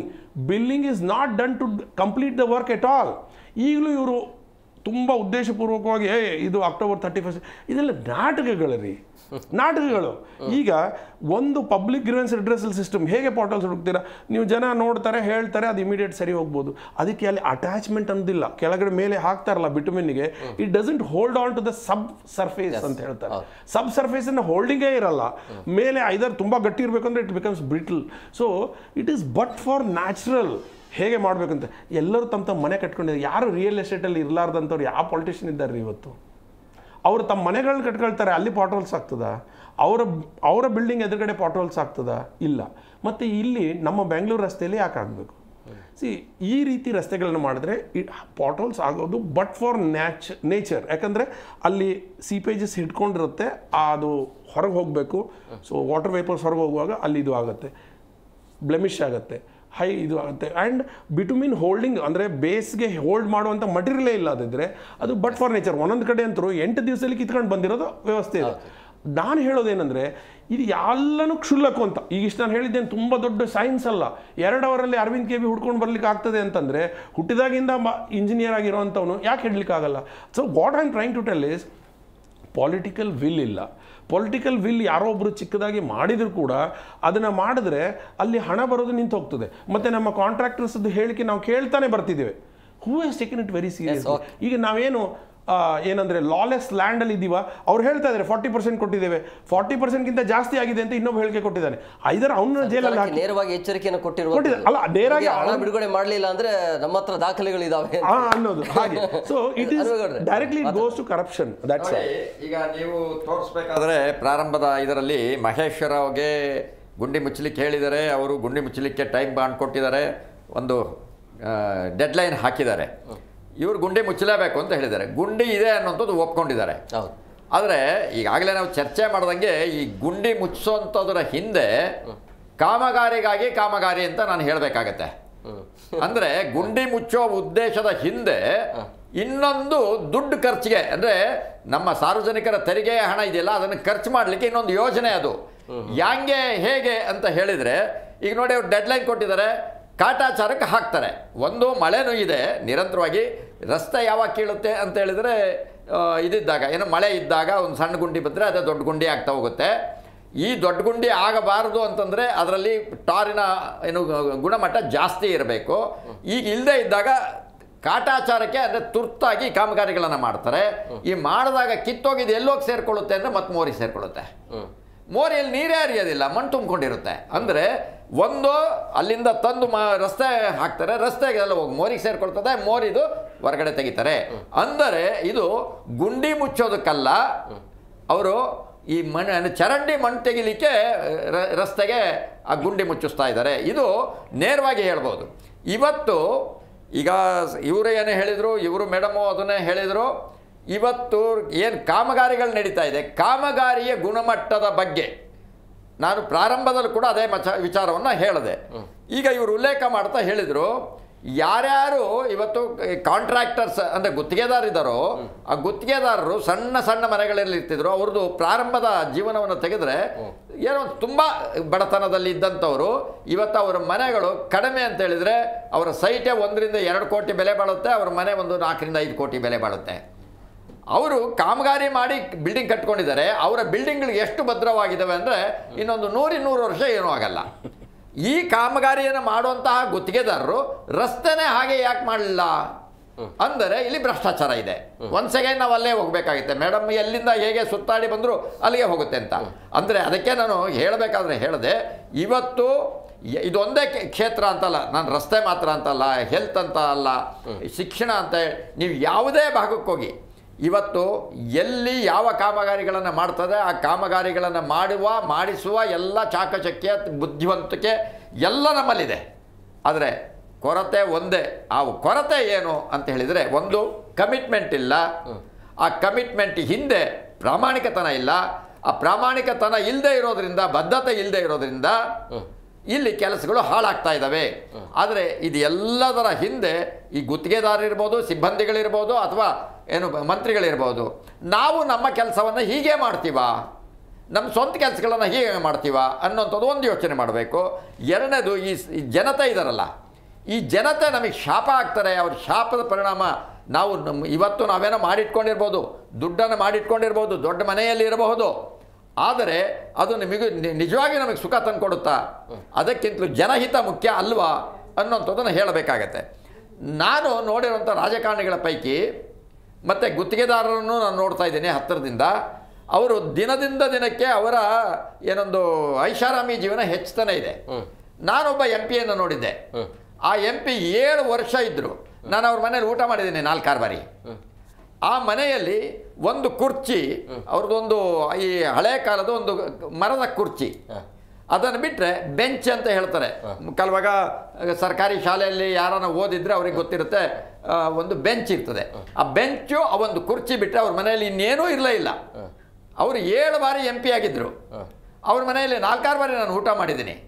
ಅಂತಹ ಒಬ್ಬ ಪ್ರಾಮಾಣಿಕ ರಾಜಕಾರಣಿಯೋ ಅಥವಾ ಒಬ್ಬ ಅಧಿಕಾರಿಯೋ, ಹೋಗ್ಲಿ ಅಧಿಕಾರಿನೂ ಬೇಡ, ರಾಜಕಾರಣಿ ಮಂತ್ರಿಗಳು ಬೇಡ, ಒಬ್ಬ ಸಿಬ್ಬಂದಿ ಸಿಗ್ತಾನ ಅಂದರೆ ಖಂಡಿತ ಆ ಸಿಬ್ಬಂದಿನೂ ಸಿಗೋದಿಲ್ಲ. ಯಾಕೆ ಅಂತ ಹೇಳಿದರೆ, ನಾನು, ನನ್ನ ಹೆಂಡತಿ, ನನ್ನ ಮಕ್ಕಳು, ನಾವು ಚೆನ್ನಾಗಿದ್ದರೆ ಇಡೀ ಜಗತ್ತು ಚೆನ್ನಾಗಿರುತ್ತೆ ಅಂತ ಅಂದ್ಕೊಂಡಿರ್ತಾರೆ. ಆದರೆ ಈ ಎಲ್ಲ ಮಾಡುವಂತಹ ವ್ಯಕ್ತಿಗಳು ಅವರ ರಸ್ತೆಯನ್ನು ಚೆನ್ನಾಗಿಟ್ಕೊಂಡಿರ್ತಾರೆ. ಅವರೆಲ್ಲರೂ ಕೂಡ ಒಂದು ಕಡೆ ಏನೋ ಕನ್ಸಾಲಿಡೇಟೆಡ್ ಆಗ್ತಾ ಇದ್ದಾರೆ. ಎಲ್ಲೋ ಏನೋ RMV ಎಕ್ಸ್ಟೆನ್ಷನ್ನೋ ಅಥವಾ ಸದಾಶಿವನಗರನೋ ಇಂತಹ ಜಯನಗರನೋ ಇಂತಹ ಫಾಸ್ಟ್ ಏರಿಯಾದಲ್ಲಿದ್ದಾರೆ. ಆದರೆ ಜನಸಾಮಾನ್ಯರಿಗೆ ನಾವು ಅವರ ಹಿತವನ್ನು ಬಯಸಬೇಕು, ಜನ ಕಾಳಜಿಯಿಂದ ನಾವು ಕೆಲಸ ಮಾಡಬೇಕು, ಜನಹಿತಕ್ಕೋಸ್ಕರ ಕೆಲಸ ಮಾಡಬೇಕು ಅನ್ನೋಂಥ ಪ್ರಜ್ಞೆ ಇವತ್ತು ಕಡಿಮೆ ಆಗಿದೆ. ಆ ಪಾಪ ಪ್ರಜ್ಞೆ ಯಾವಾಗ ಅವರಿಗೆ ಕಾಡುತ್ತೋ ಅವತ್ತು ಈ ಗುಂಡಿಗಳು ಕಡಿಮೆ ಆಗುವಂಥ ಸಾಧ್ಯತೆ ಇದೆ. ಮೇಡಮ್ ಅವ್ರ, ಈಗ ಈ ಗ್ರೇಟರ್ ಬೆಂಗಳೂರು ಆದ ತಕ್ಷಣ ಗುಂಡಿ ಮುಕ್ತ ಬೆಂಗಳೂರು ಆಗಿಬಿಡುತ್ತಾ ಅಂತೇಳಿ, ಯಾಕೆ ಅಂತ ಹೇಳಿದ್ರೆ DCM DK ಶಿವಕುಮಾರ್ ಬೆಳಗ್ಗೆ ಎದ್ದ ತಕ್ಷಣ ಸಮಸ್ಯೆಗಳನ್ನು ಆಲಿಸುವಂಥ ಕೆಲಸ ಆಗ್ತಾ ಇದೆ. ಅಟ್ಲೀಸ್ಟ್ ಆಗಬಹುದಾ, ಹೇಗೆ ನಿರೀಕ್ಷೆ ಮಾಡ್ಬೋದಾ? Same product in different packet. ನೀವು ಏನೇ ಇದ್ರೂ ಕ್ವಾಲಿಟಿ ಆಫ್ ಪ್ರಾಡಕ್ಟ್ ನೀವು ಚೇಂಜ್ ಮಾಡಿಲ್ಲ ಅಂದರೆ, ನೀವು ಯಾವುದೇ ಪ್ಯಾಕೆಟ್ ಸುಮ್ಮನೆ ಚೇಂಜ್ ಮಾಡಿಬಿಟ್ಟು ಎಕ್ಸ್ಪೈರಿ ಆಗುತ್ತಲ್ಲ, ಅದನ್ನು ಒಂದು ಮ್ಯಾನುಫ್ಯಾಕ್ಚರರ್ಸ್ ನೀವು ನೋಡಿದ್ರೆ ಎಕ್ಸ್ಪೈರಿ ಆಗಿರೋ ಪ್ರಾಡಕ್ಟನ್ನು ಪ್ಯಾಕೆಟ್ ಚೇಂಜ್ ಮಾಡಿಬಿಟ್ಟು ಸೇಲ್ ಮಾಡಿಬಿಡ್ತಾರೆ. So is trying to sell, is a very good salesman. Our deputy chief minister is very good at selling things to people. ನೇರವಾಗಿ ಹೇಳಬೇಕು, ಯಾಕಂದರೆ BBMP ಇರೋವಾಗ ಸ್ಮಾರ್ಟ್ ಸಿಟಿ ವೈಟ್ ಟಾಪಿಂಗ್ ಯಾರಾದರೂ contact ಮಾಡಿದ್ರೆ, ನೀವು ಒಂದು ಸ್ಮಾರ್ಟ್ ಸಿಟಿ ಕೆಲಸ ಮುಗಿಸ್ಬಿಟ್ಟು ಹೋಗ್ತಾರೆ, ಅವ್ರಿಗೆ ಸ್ಮಾರ್ಟ್ ಸಿಟಿ ಅವ್ರಿಗೆ ಕಾಂಟ್ಯಾಕ್ಟ್ ಮಾಡಿದ್ರೆ, ಒಂದು ಸ್ಮಾರ್ಟ್ ಸಿಟಿ ಕೆಲಸ ಮುಗಿದ್ರೆ 5 ವರ್ಷ ಈ suppose to maintain the road ಅಲ್ವಾ? ಒಂದು ವೈಟ್ ಟಾಪಿಂಗ್ ಕೆಲಸ ಮಾಡಿದ್ರು 5 ವರ್ಷ ಈ suppose to maintain the road. Maintenance ಕೆಲಸ ಅವ್ರದ್ದು. ಅದಕ್ಕೆ ನಾವು ಪದೇ ಹೇಳ್ತಿರೋದು, ನಿಮಗೆ ಮೇಂಟೆನೆನ್ಸ್ ಮಾಡೋ ವ್ಯಕ್ತಿಗೆ ನೀವು ಬಂದು ನಮಗೆ ಕಾಂಟ್ಯಾಕ್ಟ್, ಜನಸಾಮಾನ್ಯರು, ಸ್ಟೇಕ್ ಹೋಲ್ಡರ್ಸ್ ಯಾರು, ಇಲ್ಲಿ ವಾಸ ಮಾಡೋ ಜನ, ಆ ಬೀದಿಯಲ್ಲಿ ವಾಸ ಮಾಡೋ ಜನ are the priority for the government. ಯಾವುದೇ ಒಂದು ಸರ್ಕಾರ ಇರಲಿ, BJP ಇರಲಿ, ಕಾಂಗ್ರೆಸ್ ಇರಲಿ, ಯಾವುದೇ ಸರ್ಕಾರ ಇರಲಿ, ಆ ಸ್ಟೇಕ್ ಹೋಲ್ಡರ್ ಬಗ್ಗೆ ನೀವು ಗಮನ ಹರಿಸ್ತೇನೆ. ನೀವು ಹೇಳ್ತಾನೆ ಇದ್ದೀವಿ ಪದೇ ನಾವು ಯಾರನ್ನ ಕಾಂಟ್ಯಾಕ್ಟ್ ಮಾಡಬೇಕು. ಒಂದು ಸ್ಟ್ರೀಟ್ ಲೈಟ್, ಸ್ಮಾರ್ಟ್ ಸಿಟಿ ಕೆಲಸ ಮುಗಿಸ್ಬಿಟ್ಟು ಹೋಗ್ತಾರೆ, ಒಂದು ಸ್ಟ್ರೀಟ್ ಲೈಟ್ ಕೆಲಸ ಮಾಡಲ್ಲ. Whom are we suppose to contact? ಜನಸಾಮಾನ್ಯರಿಗೆ ಗೊತ್ತಿಲ್ಲ. ಇವಾಗ ನಮ್ಮಂಥವ್ರು ಬೀದಿಯಲ್ಲಿ ಇಳಿದ್ಬಿಟ್ಟು ಕೆಲಸ ಮಾಡೋರಿಗೆ ನಮ್ಗೆ ಗೊತ್ತು, ಈ ಬೀದಿಯಲ್ಲಿ ಯಾರು ಕೆಲಸ ಮಾಡಿಬಿಟ್ಟು, because we collect the information. So ಜನಸಾಮಾನ್ಯರು ಯಾರನ್ನ ಕಾಂಟ್ಯಾಕ್ಟ್ ಮಾಡಬೇಕು ಹೇಳಿದ ಥರ ಅಕೌಂಟಬಿಲಿಟಿ ಯಾರಿಗೂ ಕೊಡೋಕ್ಕೆ ಇಲ್ಲಿ ಇಷ್ಟ ಇಲ್ಲ. ಯಾಕಂದರೆ ಒಬ್ರಿಗೆ ಅಕೌಂಟಬಿಲಿಟಿ ಕೊಟ್ಬಿಟ್ರೆ, ಇವರನ್ನ ಕೇಳಿದ್ರೆ, ನೀವು ಪ್ರಶ್ನೆ ಮಾಡಿದ್ರೆ ಇವ್ರು ನಮಗೆ ಜವಾಬ್ ಕೊಡಬೇಕಂತ ನೀವು ಕೇಳಕ್ಕೆ ಹೋದರೆ ಅವ್ರು ಏನು ಮಾಡ್ತಾರೆ, passing the buck. Smart city ಅವ್ರು ಏನು ಹೇಳ್ತಾರೆ, ಮೇಡಮ್ ನಮ್ಮ ಕೆಲಸ ಮುಗ್ದೋಯ್ತು, BBMPಗೆ ಹ್ಯಾಂಡ್ ಓವರ್ ಮಾಡಿಬಿಟ್ಟಿದ್ದೀವಿ, ಇವಾಗ BBMP ಅವ್ರಿಗೆ ನೀವು ಕಾಂಟ್ಯಾಕ್ಟ್ ಮಾಡಬೇಕು ಅಂತಾರೆ. BBMP ಅವ್ರಿಗೆ ಕಾಂಟ್ಯಾಕ್ಟ್ ಮಾಡಿದ್ರೆ, ಮೇಡಮ್ ಸ್ಟ್ರೀಟ್ ಲೈಟ್ ಆಗಲಿ, ಬೆಸ್ಕಾಮ್ ಬರುತ್ತೆ, BBMP ಸೊ ಏನು ಮಾಡ್ತಾರೆ ಜನಸಾಮಾನ್ಯರು, ಒಂದು ವಿಷಯಕ್ಕೆ 4-5 ಡಿಪಾರ್ಟ್ಮೆಂಟ್ ಹೋಗಿ ಅವ್ರು ಬೇಜಾರಾಗ್ಬಿಟ್ಟು, ಹೆಂಗಾದ್ರೆ ಹೋಗ್ಲಿ ಬಿಡಪ್ಪ, ಯಾರಾದ್ರೂ ಮಾಡ್ಕೊಳ್ಳಿದಂತ ಸುಮ್ಮನೆ ಆಗ್ಬಿಟ್ಟು ಅವ್ರ ಕೆಲಸ ಅವ್ರು ನೋಡ್ಕೊಂಡು ಹೋಗ್ತಾರೆ. So this is what is happening. ಇದಕ್ಕೆ ಜನಸಾಮಾನ್ಯರು ಏನು ಮಾಡಬೇಕಂದ್ರೆ, ಸ್ವಲ್ಪ ನಮ್ಮ ಸರ್ಕಾರಗಳು ಈ ಥರ ಇದೆ, they are very incapable and incompetent. Unfortunately, our government employees, our politicians are very incompetent. So nammanta janasamanyaru should start collecting information and start questioning the government. ಒಂದು ರೋಡ್ ಅವ್ರು ಅಗ್ಯಕ್ಕೆ ಬರ್ತಾರೆ, ಚೆನ್ನಾಗಿರೋ ರೋಡ್ ಅಗ್ಯಕ್ಕೆ ಬರ್ತಾರೆ ಅಲ್ವಾ, ವೈಟ್ ಟಾಪಿಂಗ್ ಕೆಲಸ ಕೊಟ್ಟಿದ್ದಾರೆ, smart city ಅಗ್ಯಕ್ಕೆ ಬಿಡಬೇಡಿ. ಎಷ್ಟೋ ಬೀದಿಗಳು ನಮ್ಮ ಬೆಂಗಳೂರಲ್ಲಿ ಪಾಟ್ ಹೋಲ್ಸ್ ಇದೆ. ಆ ಬೆಂಗಳೂರು ರೋಡ್ಗಳ ಬೀದಿಗಳನ್ನು ನೀವು ಫಸ್ಟ್ ಸರಿಪಡಿಸ್ಬಿಟ್ಟು ಆಮೇಲೆ ಇಲ್ಲಿ ಬನ್ನಿ ಅಂತ ಫಸ್ಟ್ ಅದನ್ನ ಸ್ಟಾಪ್ ಮಾಡಕ್ ಕಲೀರಿ. ಎಷ್ಟೋ ಸರಿ ನಾವು ರೈಸ್ ಮಾಡ್ತಾನೆ ಇದೀವಿ ನಮ್ಮ ವಾಯ್ಸು, ಅದು ಜನಸಾಮಾನ್ಯರು ಕೇಳ್ತಾ ಇಲ್ಲ, ಹೋರಾಟಗಳು ಮಾಡ್ತಾನೆ ಇರ್ತೀವಿ, ಕಂಟಿನ್ಯೂ ಮಾಡ್ತಾನೆ ಇರ್ತೀವಿ. ರೋಡು ಬೀದಿ ಅಗ್ಯಕ್ಕೆ ಬರ್ತಾರಂದ್ರೆ ಮಾಡಕ್ ಬಿಡಬೇಡಿ. ಅವ್ರ ಇನ್ಫಾರ್ಮೇಶನ್ ತಗೋಲಿ, ಯಾತಕ್ಕೋಸ್ಕರ ಎಲ್ಲಿಂದ ಬಂದಿದ್ದಾರೆ, ಏನು ಕಂಪ್ಲೀಟ್ ಡೀಟೇಲ್ ತಗೊಳ್ಳೋ ಅಧಿಕಾರ ಜನಸಾಮಾನ್ಯರಿಗೆ ಇದೆ. ನಾವು ತೆರಿಗೆ ಹಣ ಕಟ್ತಾ ಇದ್ದೀವಿ, ಅವರು ನೀವು ಪ್ರಶ್ನೆ ಮಾಡಿದ್ರೆ ನಿಮಗೆ ಜವಾಬ್ ಕೊಡಲೇಬೇಕು. ಯಾವುದೇ ಸರ್ಕಾರಿ ನೌಕರರಾಗಲಿ, ಯಾವುದೇ ಒಂದು ಪೊಲಿಟಿಷಿಯನ್ ಆಗಲಿ, ನಾನು ನಿಮ್ಗೆ ಯಾಕೆ ಜವಾಬ್ ಕೊಡಬೇಕಂತ ಕೇಳೋ ಅವ್ರಿಗೆ ಅಷ್ಟು ಅಡಾಸಿಟಿನೇ ಇರಲೇಬಾರ್ದು. ಸೊ ಜನಸಾಮಾನ್ಯರು ಒಟ್ಟಿಗೆ ಬಂದು ಪ್ರಶ್ನೆ ಮಾಡಬೇಕು ಒಂದನ್ನು. ಎರಡನೇದು ಅಕೌಂಟಬಿಲಿಟಿ. ನಾವು ಯಾರನ್ನ ಕಾಂಟ್ಯಾಕ್ಟ್ ಮಾಡಿ ಈ ಕೆಲಸಗಳನ್ನು ನಾವು ಹೆಂಗೆ ಸ್ಟಾಪ್ ಮಾಡಿ, ಯಾಕಂದ್ರೆ ಇವ್ರು ಬರ್ತಾರೆ, ಅಗಿತಾರೆ, ಹೋಗ್ಬಿಡ್ತಾರೆ, ಇನ್ಕಂಪ್ಲೀಟ್ ಕೆಲಸ ಮುಗಿಸ್ಬಿಟ್ಟು ಹೋಗ್ಬಿಡ್ತಾರೆ. ಇವಾಗ ವೈಟ್ ಟಾಪಿಂಗ್ ಕೆಲಸ ಮುಗಿಸ್ಬಿಟ್ಟು ಹೋಗ್ಬಿಡ್ತಾರೆ, ಫುಟ್ಪಾತ್ ಹಾಕಲ್ಲ, ಫುಟ್ಪಾತ್ ರೆಡಿ ಮಾಡಲ್ಲ, ವೈಟ್ ಟಾಪಿಂಗ್ ಕೆಲಸ ಮುಗ್ದೋಯ್ತು, ಕಮಿಷನರ್ ಹೇಳಿದ್ದಾರೆ ನಾನು ಕೆಲಸ ಮಾಡಿಬಿಟ್ಟಿದ್ದೀನಿ, but that is not the complete ಕೆಲಸ. You are suppose to white topping ಅಂದ್ರೆ ನೀವು ಸ್ಟಾರ್ಮ್ ವಾಟರ್ ಡ್ರೈನ್ ಕನೆಕ್ಟ್ ಮಾಡಬೇಕು, ಅದು ರಾಜಕಾಲುವೆಯಲ್ಲಿ ಹೋಗ್ಬಿಟ್ಟು ಕನೆಕ್ಟ್ ಆಗಬೇಕು, ಆ ನೀರಲ್ಲಿ ಹೋಗಬೇಕು. ಅದಾಗಲ್ಲ. ವೈಟ್ ಟಾಪಿಂಗ್ ಕೆಲಸ ಮಾಡಿಬಿಟ್ಟು ಹೋಗ್ಮೇಲೂ ಮಳೆ ಬಂದ್ರೂ ಅಲ್ಲಿ ರೋಡಲ್ಲಿ ನೀವು ಒಂದು ನೋಡಿ ಒಂದು ಕಡೆ ಹೋಗ್ಬಿಟ್ಟು ವಾಟರ್ ಸ್ಟ್ಯಾಗ್ನೆಂಟ್ ಆಗಿರುತ್ತೆ, ಯಾಕಂದ್ರೆ ಕನೆಕ್ಟಿವಿಟಿ ಕೆಲಸ ಅವ್ನು ಮಾಡಿರಲ್ಲ. ಸೊ ಜನಸಾಮಾನ್ಯರು ಪ್ರಶ್ನೆ ಮಾಡಬೇಕು. ಜನಸಾಮಾನ್ಯರು ಹುಷಾರಾಗ್ಬಿಟ್ಟು ಈ ಅಕೌಂಟಬಿಲಿಟಿ ಪ್ರಶ್ನೆಗಳು ಕೇಳಕ್ಕೆ ಸ್ಟಾರ್ಟ್ ಮಾಡಿದ್ರೆ ಇವ್ರಿಗೆ ಸ್ವಲ್ಪ ಭಯ ಬರುತ್ತೆ.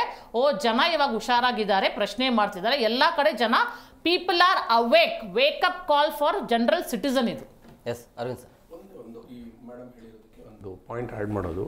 ಸಿ ದೊಡ್ಡದಾಗಿ ಏನೋ ಆದೇಶ ಕೊಟ್ಬಿಟ್ರು, ಆಫೀಸರ್ ಸರಿ ಕೆಲಸ ಮಾಡ್ತಾ ಇಲ್ಲ, ಕಾಂಟ್ರಾಕ್ಟರ್ಸ್ ಕೋಆಪ್ರೇಟ್ ಮಾಡ್ತಾ ಇಲ್ಲ ಅಂತ ಏನೇ ಒಂದು ಸೋಗು ಇವತ್ತಿನ ಸರ್ಕಾರ, ಇವತ್ತಿನ ಚೀಫ್ ಮಿನಿಸ್ಟರ್ ಆಗ್ಬೋದು, ಮೊದಲಿನವರಾಗಿರ್ಬೋದು, ಯಾರೇ ಸೋಗು ಮಾಡ್ತಾರೆ, ಡೆಡ್ಲೈನ್ ಕೊಟ್ಟವ್ರಂಗೆ ಮಾಡ್ತಾರೆ, ಇದೆಲ್ಲ ನಾಟಕಗಳು.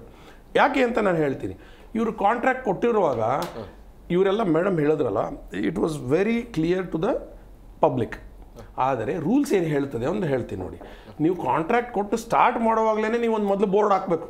ಯಾರು ಕಾಂಟ್ರಾಕ್ಟರು, ಅದ್ರ ಮೇಲೆ ಕ್ವಾಲಿಟಿ ಮೇಂಟೈನ್ ಮಾಡೋರು ಯಾರು, ಅದ್ರ ಮೇಲೆ ಸೂಪರ್ವೈಸಿಂಗ್ ಇಂಜಿನಿಯರ್ ಯಾರು, ಇದ್ರದ್ದು ಅಲ್ಟಿಮೇಟ್ ಅಕೌಂಟಬಿಲಿಟಿ ಯಾರಿಗೆ ಫಿಕ್ಸ್ ಆಗ್ತದೆ, ಯಾವತ್ತು ಸ್ಟಾರ್ಟ್ ಮಾಡ್ತಾರೆ, ಇದ್ರದ್ದು ಟರ್ಮ್ಸ್ ಏನಿದೆ, ಅದ್ರದ್ದು ವೆಬ್ಸೈಟ್ ಲಿಂಕು. ಅಂದರೆ ಅವ್ರಿಗೆ ಬರೀ ಚರಂಡಿ ಕೊಟ್ಟಿದ್ದಾರಾ, ಬರೀ ರೋಡ್ ಕೊಟ್ಟಿದ್ದಾರಾ, ಮೂರೂ ಕೊಟ್ಟಿದ್ದಾರಾ, ಎಷ್ಟು ಡೆಪ್ತಿಗೆ ಕೊಟ್ಟಿದ್ದಾರೆ, ಎಷ್ಟು ಲೆಂತಿಗೆ ಕೊಟ್ಟಿದ್ದಾರೆ, ಯಾವ ಕ್ವಾಲಿಟಿ ಮೇಂಟೈನ್ ಮಾಡೋಕ್ಕೆ ಅದಕ್ಕೊಂದು ಕ್ವಾಲಿಟಿ ಸ್ಟ್ಯಾಂಡರ್ಡ್ಸ್ ಇದೆ, ಯಾವ ಕ್ವಾಲಿಟಿಯಲ್ಲಿ ಇದು ಕೊಟ್ಟಿದ್ದಾರೆ, ಎಷ್ಟು ಹಣ ಕೊಟ್ಟಿದ್ದಾರೆ, start date and end date ಎಲ್ಲ ಸರಿ ಮಾಡಿನೂ ಅವನು ಎಂಡ್ ಡೇಟ್ ಅಚೀವ್ ಮಾಡಲಿಲ್ಲದಿದ್ದರೂ ಕೂಡ ಅವನಿಗೆ ಪನಿಷ್ಮೆಂಟ್ ಆಗಬೇಕು ಅಂತ ಇದೆ ರೂಲ್ಸ್. ಆ ಬೋರ್ಡನ್ನು ಹಾಕಬೇಕು ಅವರು. ಅರ್ಥ ಆಯ್ತಲ್ವಾ? People need not have to run pillar to post understand ಯಾರು ಕಂಪ್ಲೇಂಟ್ ಮಾಡಬೇಕು ಅಂತ. ಅಲ್ಲೊಂದು ಬೋರ್ಡ್ ಹಾಕಬೇಕು. ಬೋರ್ಡ್ ಎಲ್ಲಾದರೂ ನೋಡಿದ್ದೀರಾ? ಕರ್ನಾಟಕದಲ್ಲಿ ಅದು ಬೆಂಗಳೂರಿನಲ್ಲಿ ಒಂದು ಕಾಮಗಾರಿ ಶುರು ಆದರೆ ಅವ್ನು ನೀಟ್ ಆ್ಯಂಡ್ ಕ್ಲೀನಾಗಿ ಮೊದಲು ಬೋರ್ಡ್ ಹಾಕ್ಬಿಟ್ಟು ಓಪನಿಂಗ್ ಮಾಡಬೇಕು. ಇವರೇನು ಅಂದರೆ ಅಲ್ಲೊಂದು ಮೂರ್ತಿ ಇಟ್ಟು ಪೂಜೆ ಮಾಡ್ತಾರೆ, ಇಲ್ಲ ತೆಂಗಿನಕಾಯಿ ಇಟ್ಟು ಪೂಜೆ ಮಾಡ್ತಾರೆ, ಇನ್ನೊಂದು ಅವರ ಧರ್ಮದ ಪ್ರಕಾರ ಒಂದು ಪೂಜೆ ಮಾಡಿಬಿಟ್ಟು ಎಲ್ಲರಿಗೂ ಬಂದವ್ರಿಗೆ ಸ್ವೀಟ್ ಕೊಡೋದು, ಇಡ್ಲಿ ಕೊಡೋದು, ಚೌಚೌಬಾತ್ ತಿನ್ನಿಸ್ಬಿಟ್ಟು ಅವನು ಯಾರೋ MLA ಕಾರ್ಪೊರೇಟರ್ ಬಂದು ಅವ್ನಿಗೆ ಜೈ ಜೈ ಜೈ ಹೇಳ್ಕೊಂಡು ಅವ್ನು ಮಾಲೆ ಹೇಳ್ಕೊಂಡು ಹಿಂಗೆ ಅಂದ್ಕೊಂಡು ಹೊರಟೋಗ್ಬಿಡೋದು. See that is not the way. ಅಷ್ಟು ಲಕ್ಷಗಟ್ಟಲೆ ಖರ್ಚು ಮಾಡ್ತಾ ಇರೋರು ಒಂದು ಬೋರ್ಡ್ ಹಾಕ್ಲಿಕ್ಕೆ ಆಗೋದಿಲ್ವಾ? ನಮ್ಮ ಇದೇ ಸರ್ಕಾರ ರೂಲ್ಸನ್ನು ಯಾಕೆ ಫಾಲೋ ಮಾಡಿಲ್ಲ ಅಂತ ಯಾಕೆ ಕೇಳಲಿಲ್ಲ? ಇವತ್ತು ಪೋರ್ಟಲ್ಸ್ ಜ್ಞಾಪಕ ಬಂದಿದೆ. ಯಾಕೆ? ಅಲ್ಲಿ ಇಂಟರ್ನ್ಯಾಷನಲ್ ಲೆವೆಲಲ್ಲಿ ನಮ್ಮ ಹೆಸರು ಕೆಡ್ತಾ ಇದೆ. ಅರ್ಥ ಆಯ್ತಲ್ವಾ? ಆ್ಯಂಡ್ ಇದು ಎಷ್ಟು ಮಟ್ಟಿಗೆ ಎಫೆಕ್ಟ್ ಆಗ್ತಾ ಇದೆ ಅಂತಂದರೆ, ಇಲ್ಲಿ ಇನ್ವೆಸ್ಟ್ಮೆಂಟ್ಸ್ ಬರೋದಕ್ಕೆ, ಇಲ್ಲಿ ನಿಜವಾಗ್ಲೂ ಅದು ಅಂದರೆ it is hurting Bangalore in a very bad way. ಎಲ್ಲಿ ನಮಗೆ ನೋವು ಆಗದೆಯೋ ಅಲ್ಲೇ ಮತ್ತೆ ಒದೆ ಬೀಳುವಂಥ, ಮತ್ತೆ ಪದೇ ಒದೆ ಬೀಳುವಂಥ ಸಮಸ್ಯೆ ಆಗಿ ನಮ್ಮ ಸರ್ವೈವಲ್ ಈಗ ನಮ್ಮ ಪಕ್ಕದ ಸ್ಟೇಟ್ಸ್ಗೆ ಆರ್ಡರ್ಸ್ ಹೋಗ್ತಾ ಇದೆ. ಗೂಗಲ್ ಅಲ್ಲೇ ಹೋಗಿದೆ ಅಂತೆ. ಇನ್ನು ಎಷ್ಟೋ ಪ್ರಾಜೆಕ್ಟ್ಸ್ಗಳು ಇಲ್ಲಿ ಬರೋಕ್ಕೆ ಯೋಚನೆ ಮಾಡ್ತಾ ಇದ್ದಾರೆ. ಆ್ಯಂಡ್ ಟ್ರಾಫಿಕ್ ಮೂವ್ಮೆಂಟ್ದು ಇವರು ಚೆಕ್ ಮಾಡಿದಾಗ ಅವರ performance indexes is falling drastically. ಇದೆಲ್ಲ ಅಬ್ಸರ್ವ್ ಮಾಡಿ ಆದಮೇಲೆ ಈಗ ಇವರಿಗೆ ಪೋರ್ಟಲ್ಸ್ ಬಗ್ಗೆ ಯಾಕೆ ನೀವು ಟ್ರಾನ್ಸ್ಪರೆನ್ಸಿ, ಅಕೌಂಟಬಿಲಿಟಿ ಆ್ಯಂಡ್ ಪೀಪಲ್ಸ್ ಪಾರ್ಟಿಸಿಪೇಷನ್ಗೆ ಏನು ಮಾಡಬೇಕು ಅದನ್ನು ಮಾಡಿಬಿಟ್ರೆ ಸಾಕಲ್ವಾ, ಎಲ್ಲ ಆಗ್ತದೆ ಅಂತ. No, they are not interested. Board ಹಾಕಿರೋದು ನೋಡಲಿಲ್ಲ. ನಾವೇ RTI ಅಪ್ಲಿಕೇಶನ್ ಹಾಕಿ ಕೇಳಕ್ಕೆ ಹೋದರೆ ರನ್ನಿಂಗ್ ಕಾಂಟ್ರಾಕ್ಟ್ ಕೊಡೋದೇ ಇಲ್ಲ, ಯಾಕಂದ್ರೆ ನೀವಲ್ಲಿ ಹೋಗಿ ಪ್ರಶ್ನೆ ಮಾಡ್ತೀರಾ ಅಂತ. ಅಂದರೆ ಇವೆಲ್ಲ ಸೋಗು ನಾಟಕಗಳು ಅನ್ನೋದನ್ನು ನಾವು ಖಡಾಖಂಡಿತವಾಗಿ ಹೇಳಬೇಕು. ಈ ನಾಟಕದಿಂದ ನಾವು ಹೊರಗೆ ಬರೋಕ್ಕೆ ಪ್ರಯತ್ನ ಪಡ್ತೀವಿ. ಯಾವುದೇ RTI ಫೈಲ್ ಮಾಡಿದ್ರು ನಿಮ್ಗೆ ಅಷ್ಟು ಜಲ್ದಿ ಇನ್ಫಾರ್ಮೇಶನ್ ಕೊಡಲ್ಲ. ಇವ್ರು ಏನು ಹೇಳಿದ್ರು ಅದರ ಮುಂದುವರೆದ ಭಾಗವನ್ನು ನಾನು ನಿಮಗೆ ಒಳ್ಳೆ ನಮ್ಮ ಜನರಿಗೂ ಚೆನ್ನಾಗಿ ಅರ್ಥವಾಗುತ್ತೆ. ಇವತ್ತು ಯಾವ ಟೋಲ್ಗಳಿದೆಯಲ್ಲ, ಟೋಲ್ ರಸ್ತೆ ಇದೆಯಲ್ಲ, ಆ ಟೋಲ್ ರಸ್ತೆನೂ ಇದೇ ಸರ್ಕಾರದ ಅವಧಿಯಲ್ಲೇ ಆಗಿದ್ದಾವೆ. ಅದರಲ್ಲಿ PPP ಅಂದರೆ ಪಬ್ಲಿಕ್ ಪ್ರೈವೇಟ್ ಇದು ಮಾಡ್ತಾರೆ. ಅಲ್ಲಿ ಗುಂಡಿಗಳಿರಲ್ಲ, ಅಲ್ಲಿ ಒಳ್ಳೆ ಕ್ವಾಲಿಟಿ ಇದೆ. ಇಲ್ಲಿ ಯಾಕೆ ಹೀಗೆ, ಅಲ್ಲೇ ಯಾಕೆ ಹಾಗೆ? ಅಲ್ಲಿ ಒಳ್ಳೆ ರಸ್ತೆ ಇದೆ, ಅಲ್ಲಿ ಇರುವಂತಹ ಕ್ವಾಲಿಟಿಯನ್ನು ಇಲ್ಲಿ ಯಾಕೆ ಮಾಡ್ತಾ ಇಲ್ಲ ಅಂತ ಹೇಳಿದರೆ, ಅಲ್ಲಿ ಮಾಡಿದಂತಹ ಅಂದರೆ ಏನು ಟೋಲ್ ಇರುವಂಥ ರಸ್ತೆಗಳಿದೆಯಲ್ಲ, ಆ ರಸ್ತೆಗಳು ಅಕಸ್ಮಾತ್ ಕಳಪೆ ಆದರೆ ಇವನ್ ದುಡ್ಡು ಬಂದಿದೆಲ್ಲ ಅಲ್ಲಿ ಹೊರಟೋಗುತ್ತೆ. ನೀವು ಚೆನ್ನಾಗಿ ಹೇಳಿದ್ರಿ, ಕಾಮಗಾರಿಗಾಗಿ ಕಾಮಗಾರಿ. ಹಾಗಾಗಿ ಅಲ್ಲಿರುವಂತಹ ಏನು ಟೋಲಿ ರಸ್ತೆಗಳಿದೆಯಲ್ಲ, ಆ ರಸ್ತೆಗಳಲ್ಲಿರುವಂಥ ಗುಣಮಟ್ಟ ಇಲ್ಲಿ ಮಾಡಿದರೆ ಯಾವ ಕಾರಣಕ್ಕೂ ಗುಂಡಿ ಬೀಳೋದಿಲ್ಲ.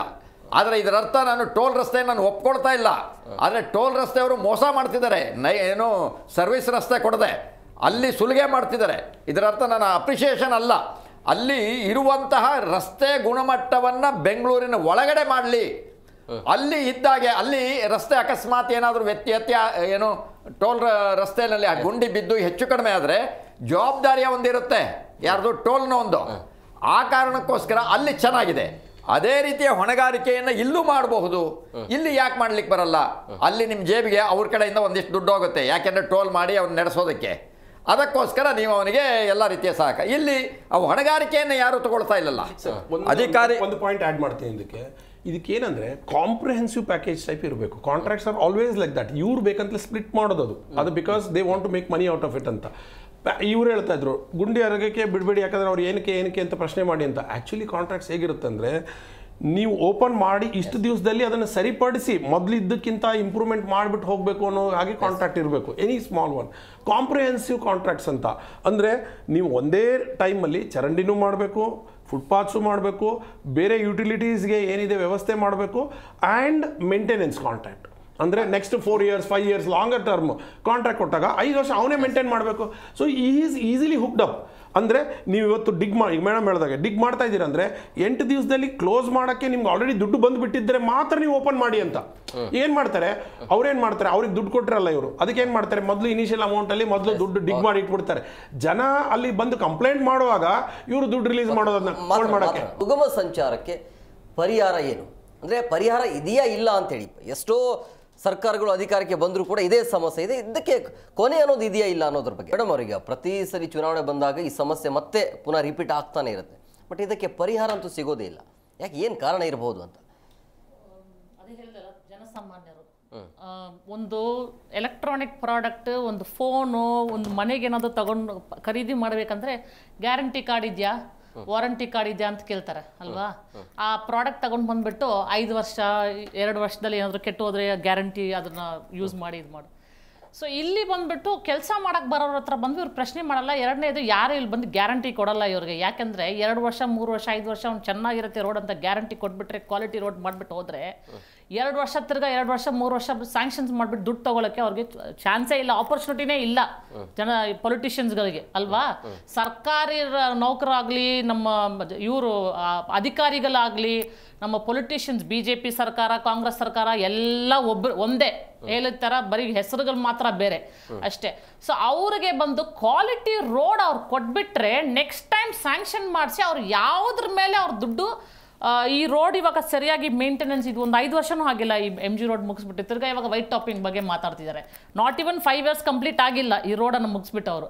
ಸೊ ಕ್ವಾಲಿಟಿ ಅವ್ರು ಖಂಡಿತ ಯಾವುದೇ ಎಷ್ಟೇ ಜನರೇಷನ್ ಆಗಿಬಿಟ್ರು, ಎಷ್ಟೇ ಜನ ಬಂದ್ರೂ ಅವ್ರ ಕ್ವಾಲಿಟೀಸ್ ಮೇಂಟೈನ್ ಮಾಡೋದಿಲ್ಲ. ಯಾಕಂದರೆ ಅದನ್ನು ಮೇಂಟೈನ್ ಮಾಡಿಬಿಟ್ರೆ ಅವ್ರಿಗೆ ದುಡ್ಡು ತಿನ್ನೋ ಅವಕಾಶ ಅಲ್ಲೇ ಸ್ಟಾಪ್ ಆಗೋಗುತ್ತೆ.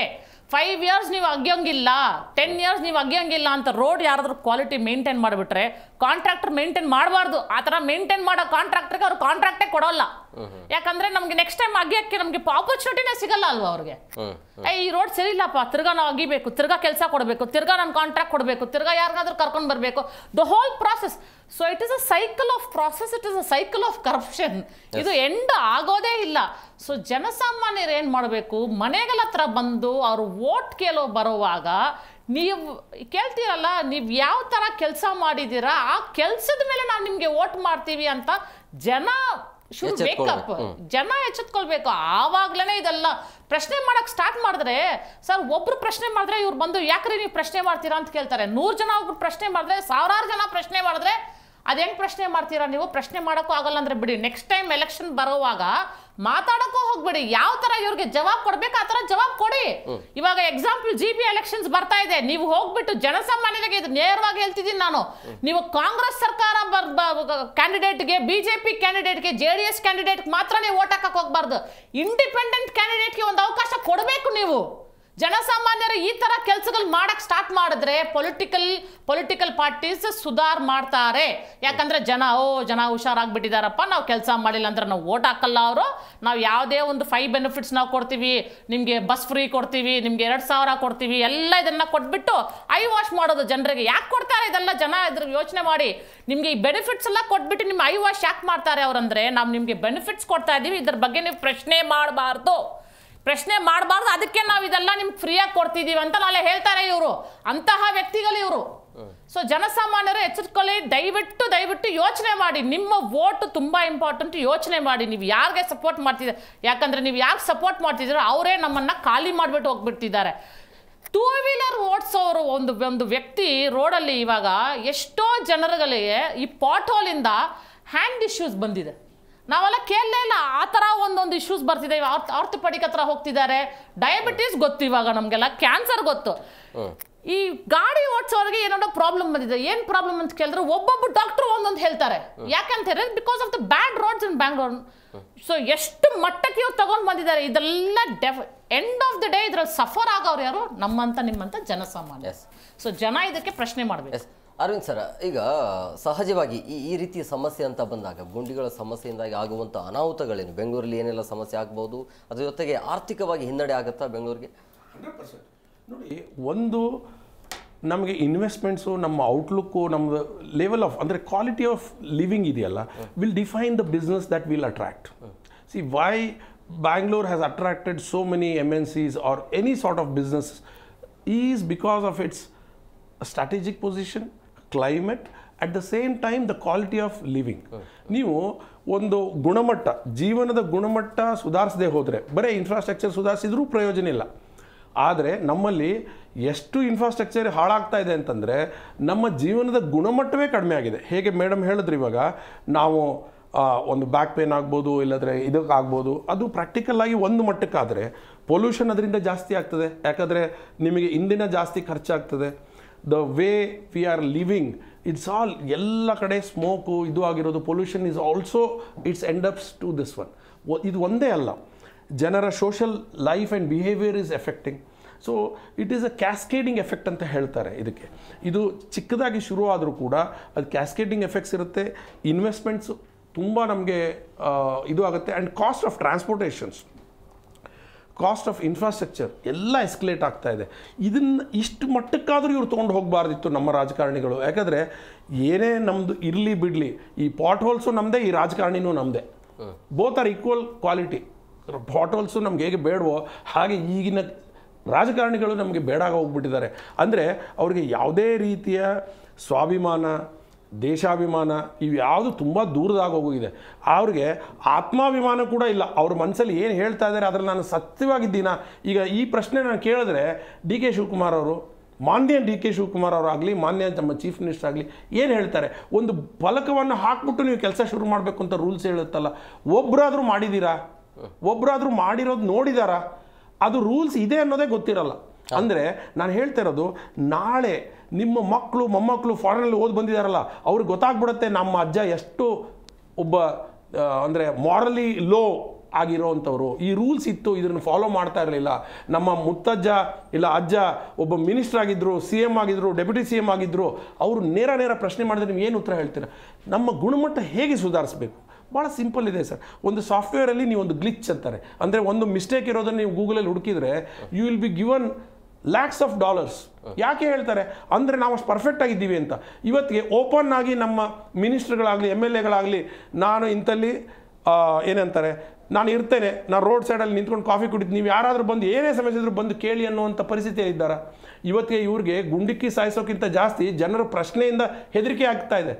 ಜನರು ಬಂದು ಪ್ರಶ್ನೆ ಕೇಳಿದ್ರೆ ನನ್ನದು ಉತ್ತರ ಇಲ್ಲ, ನಾನು ಓಡೋಗ್ಬೇಕು, ನಾನು ಎಲ್ಲೋ ಬಾಚ್ಕೋಬೇಕು, ಇವ್ರು ಇಂಥಲ್ಲಿ ಎಲ್ಲೂ ಇಂಡಿಯಲ್ಲಿ ಟೂರಿಸ್ಟ್ ಪ್ಲೇಸಿಗೆ ಹೋಗಲ್ಲ, ಯಾಕಂದ್ರೆ ಅಲ್ಲಿ ಯಾರಾದರೂ ನಮ್ಮ ಕರ್ನಾಟಕದವ್ರು ಸಿಕ್ಕರೆ ಕಾಲರ್ ಹಿಡಿದು ಪ್ರಶ್ನೆ ಕೇಳಿದ್ರೆ ಏನು ಮಾಡೋದು ಅಂತ ಅರ್ಥ ಆಯ್ತಲ್ಲ. ಅದಕ್ಕೆ ಇವರು ಮರೆಮಾಚ್ಕೊಂಡ್ಬಿಟ್ಟು ಮಲೇಷ್ಯಾಗೋ ಇಟ್ಲಿಗೋ ಇನ್ನೊಂದೆಲ್ಲೋ ಹೋಗ್ತಾರೆ, ಕಂಬೋಡಿಯಾದ ದೇವಸ್ಥಾನಕ್ಕೆ ಹೋಗ್ತಾರೆ. ನಮ್ಮ ಇಲ್ಲಿ ರಾಮದೇವ್ರ ಗುಡಿಗೆ ಬರಲ್ಲ, 6th ಬ್ಲಾಕ್ ರಾಮದೇವ್ರ ಗುಡಿಗೆ ಬರಲ್ಲ ಅವರು.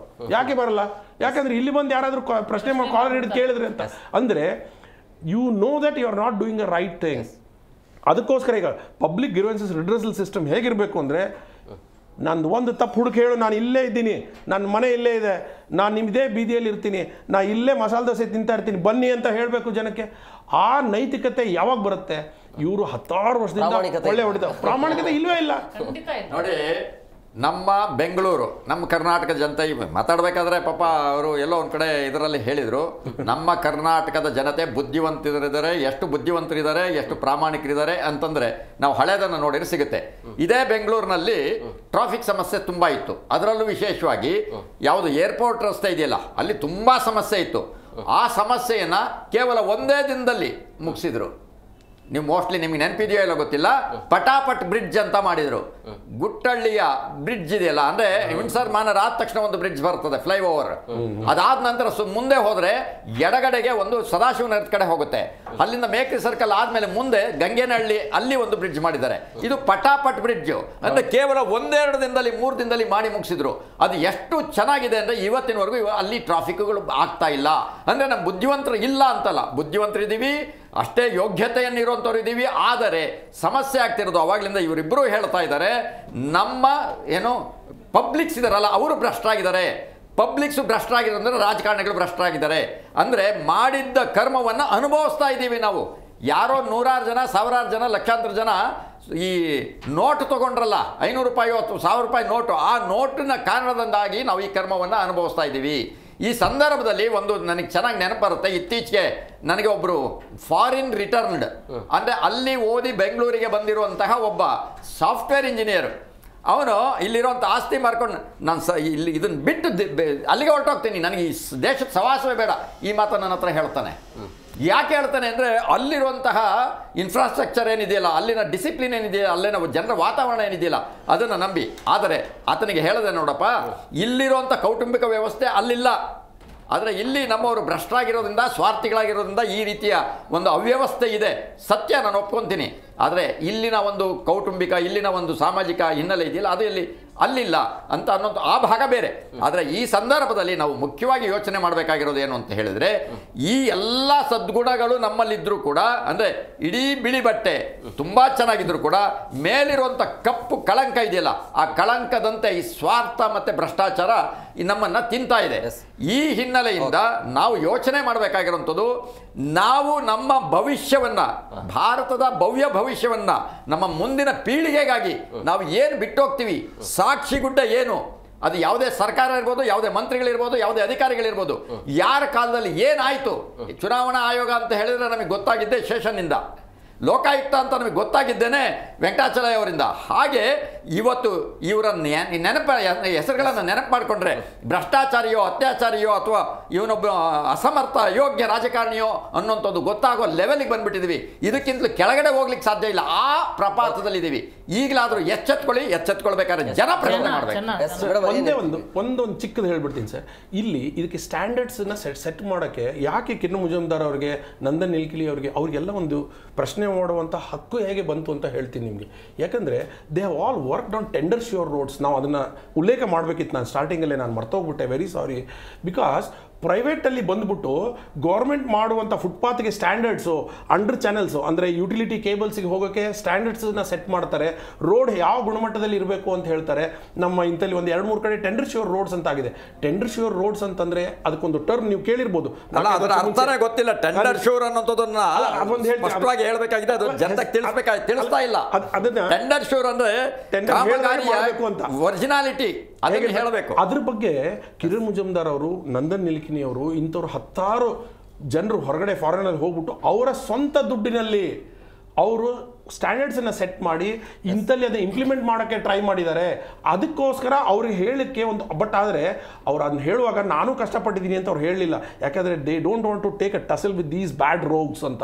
ಅರ್ಥ ಆಯ್ತಲ್ವಾ? ಅಂದರೆ ಆ ರೀತಿಯ ಗುಣಮಟ್ಟದನ್ನು ಮಾಡೋಕ್ಕೆ ಯಾವ ವ್ಯವಸ್ಥೆಯನ್ನು ಅವರು ಮಾಡಿದ್ದಾರೆ, it is really appreciable. I really thank Kiran Mujumdar to raise this question also. Thank you sir, thank you very much. 3 ಜನಕ್ಕೆ ಇಷ್ಟೊತ್ತು ಕಾರ್ಯಕ್ರಮ ಜಾಯ್ನ್ ಆಗಿದ್ದಕ್ಕೆ. ಎಸ್, ನೋಡಿದ್ರಲ್ಲ ವೀಕ್ಷಕರೇ, ಈ ಗುಂಡಿಯ ಸಮಸ್ಯೆಯಿಂದಾಗಿ ಇದಕ್ಕೆ ಪರಿಹಾರ ಖಂಡಿತವಾಗಿಯೂ ಕೂಡ ಇದೆ. ಆದರೆ ಪರಿಹಾರ ಸಿಗಬೇಕು ಅಂತ ಹೇಳಿದ್ರೆ ಮೊದಲು ಜನ ಎಚ್ಚೆತ್ತುಕೊಳ್ಬೇಕು, ಆಮೇಲೆ ಅವರಿಗೆ ಇಚ್ಛಾಶಕ್ತಿ ಇರಬೇಕು. ಸುಗಮ ಸಂಚಾರಕ್ಕೆ ಖಂಡಿತವಾಗಿಯೂ ಕೂಡ ಅವಕಾಶ ಇದೆ, ಆದರೆ ಭ್ರಷ್ಟಾಚಾರ ಇರೋದ್ರಿಂದಾಗಿ ಈ ಸಮಸ್ಯೆಗೆ ಪರಿಹಾರ ಸಿಗೋದು ತೀರಾ ಕಡಿಮೆನೇ. ಯಾಕೆಂದರೆ ಇಲ್ಲಿ ನಡೀತಾ ಇರೋದು ಕಾಮಗಾರಿ ನಡೀತಾ ಇದೆ, ಬಿಟ್ಟರೆ ಅದಕ್ಕೆ ಪರಿಹಾರ ಅಂತೂ ಸಿಗೋದಿಲ್ಲ. ಸೊ ಹಂಗಾಗಿ ಡೆಡ್ಲೈನ್ ಕೊಟ್ಟಿದ್ದಾರೆ. ಆ ಡೆಡ್ಲೈನಲ್ಲೂ ಕೂಡ ಹೇಳಿದರು, ಕಮಿಷನರ್ ಅವರೇ ಹೇಳಿದರು ಮಳೆ ಬರ್ತಾ ಇದೆ, ಅದು ಕೂಡ ಡಿಲೇ ಆಗುತ್ತೆ ಅಂತೆ. ಅಂದರೆ ಈ ರೀತಿಯ ಉಡಾಪೆಗಳು ಉತ್ತರ ಬರ್ತಾನೆ ಹೋಗುತ್ತೆ. ಇದಾಗಿತ್ತು ಇವತ್ತಿನ ವಿಶೇಷ. ಮತ್ತಷ್ಟು ಅಪ್ಡೇಟ್ಸ್ಗಾಗಿ ನೋಡ್ತಾ ಇರಿ ಜಿ ಕನ್ನಡ ನ್ಯೂಸ್. ಸತ್ಯವೇ ಸುದ್ದಿಯ ಜೀವಾಳ.